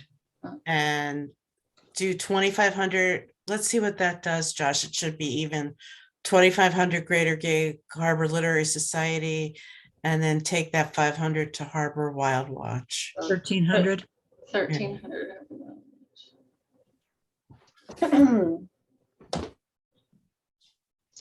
Where does that leave us? I'm good with that. Yeah, looks good to me. Somehow we have to let Harbor Wild Watch know that we are not funding the production, that sign. Yes, because it's a permanent but thing. that it can't be used for the sign. Can we do that, Josh? Yeah, it'll be in their contract. For the brochure. It'll be in their contract. And they have to do some research for the Monkey Tree Project, right? Or Right. something. Yeah. So it's supporting the project, but not the physical sign. Right. That's so funny, the Monkey Tree. I know, isn't that? Tell me, I just want to have this discussion. Why can we not support the physical sign? Is that like a capital expense? It's a capital expense.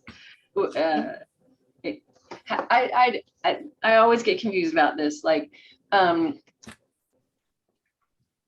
because like we won't buy the band trumpets, but is that why we won't buy the sign? You know, because it's a physical long-term asset. It's a permanent thing. Then how does that apply to supporting the production of the video and the signage that goes at the History Museum that becomes part of their permanent collection? I don't really want to get into this right now, but that's been rolling around in my head. Like, how do you something to talk about next year, but your guidelines specifically say that you will fund events, installations and exhibits. So that is one of the things that you do fund, but you don't fund permanent equipment or So, and those are your own guidelines. So it's up to you to follow them or not. So there's no legal reason to.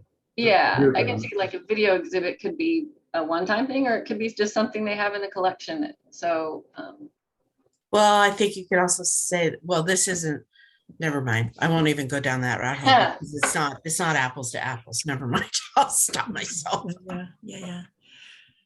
Well, if you like where this is at, then we should have a motion to recommend the grants as presented. Thank you. May I have that motion?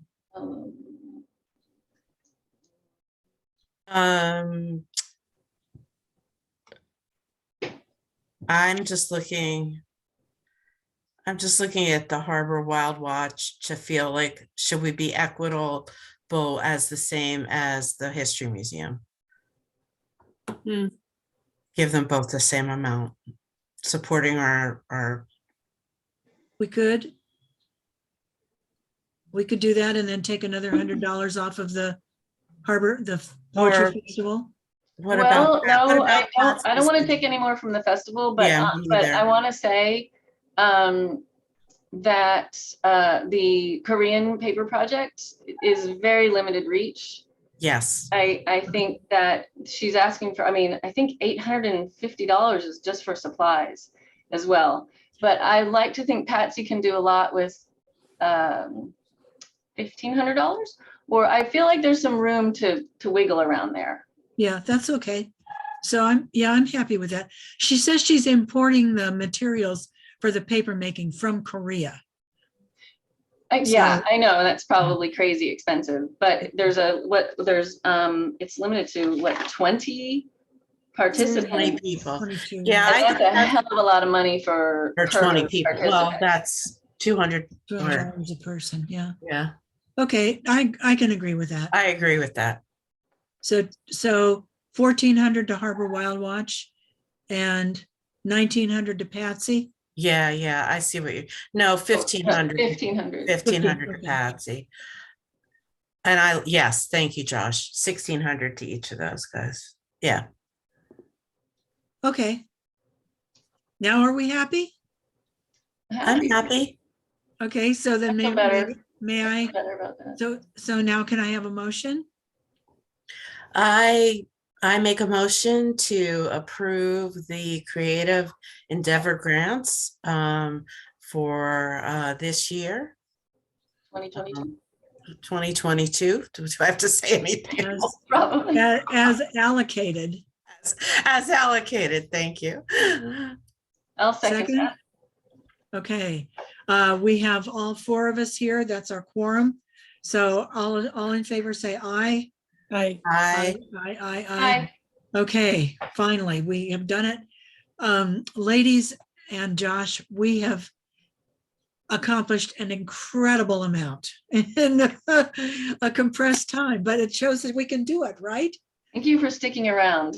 Oh, sure. Yeah, that's okay. I ditched my husband's knocking on the door. Oh, no. He's like, you've been on the phone. I'm like, I have to answer questions about the books. Yeah. Oh, no. No, I'm glad we did it. I feel really good about this too. I have to say that I love all of the projects, I mean, even the ones that have the issues, that we've been wrestling with. Yeah. It's what we all envisioned for these grants. So Exactly. And we got a great response. Amazing response with new things. Yeah. Yeah, that's great. So, well, thank you. So a motion to adjourn. Oh, wait, our next meeting is April, whatever. 14th, I think. April 13th, right?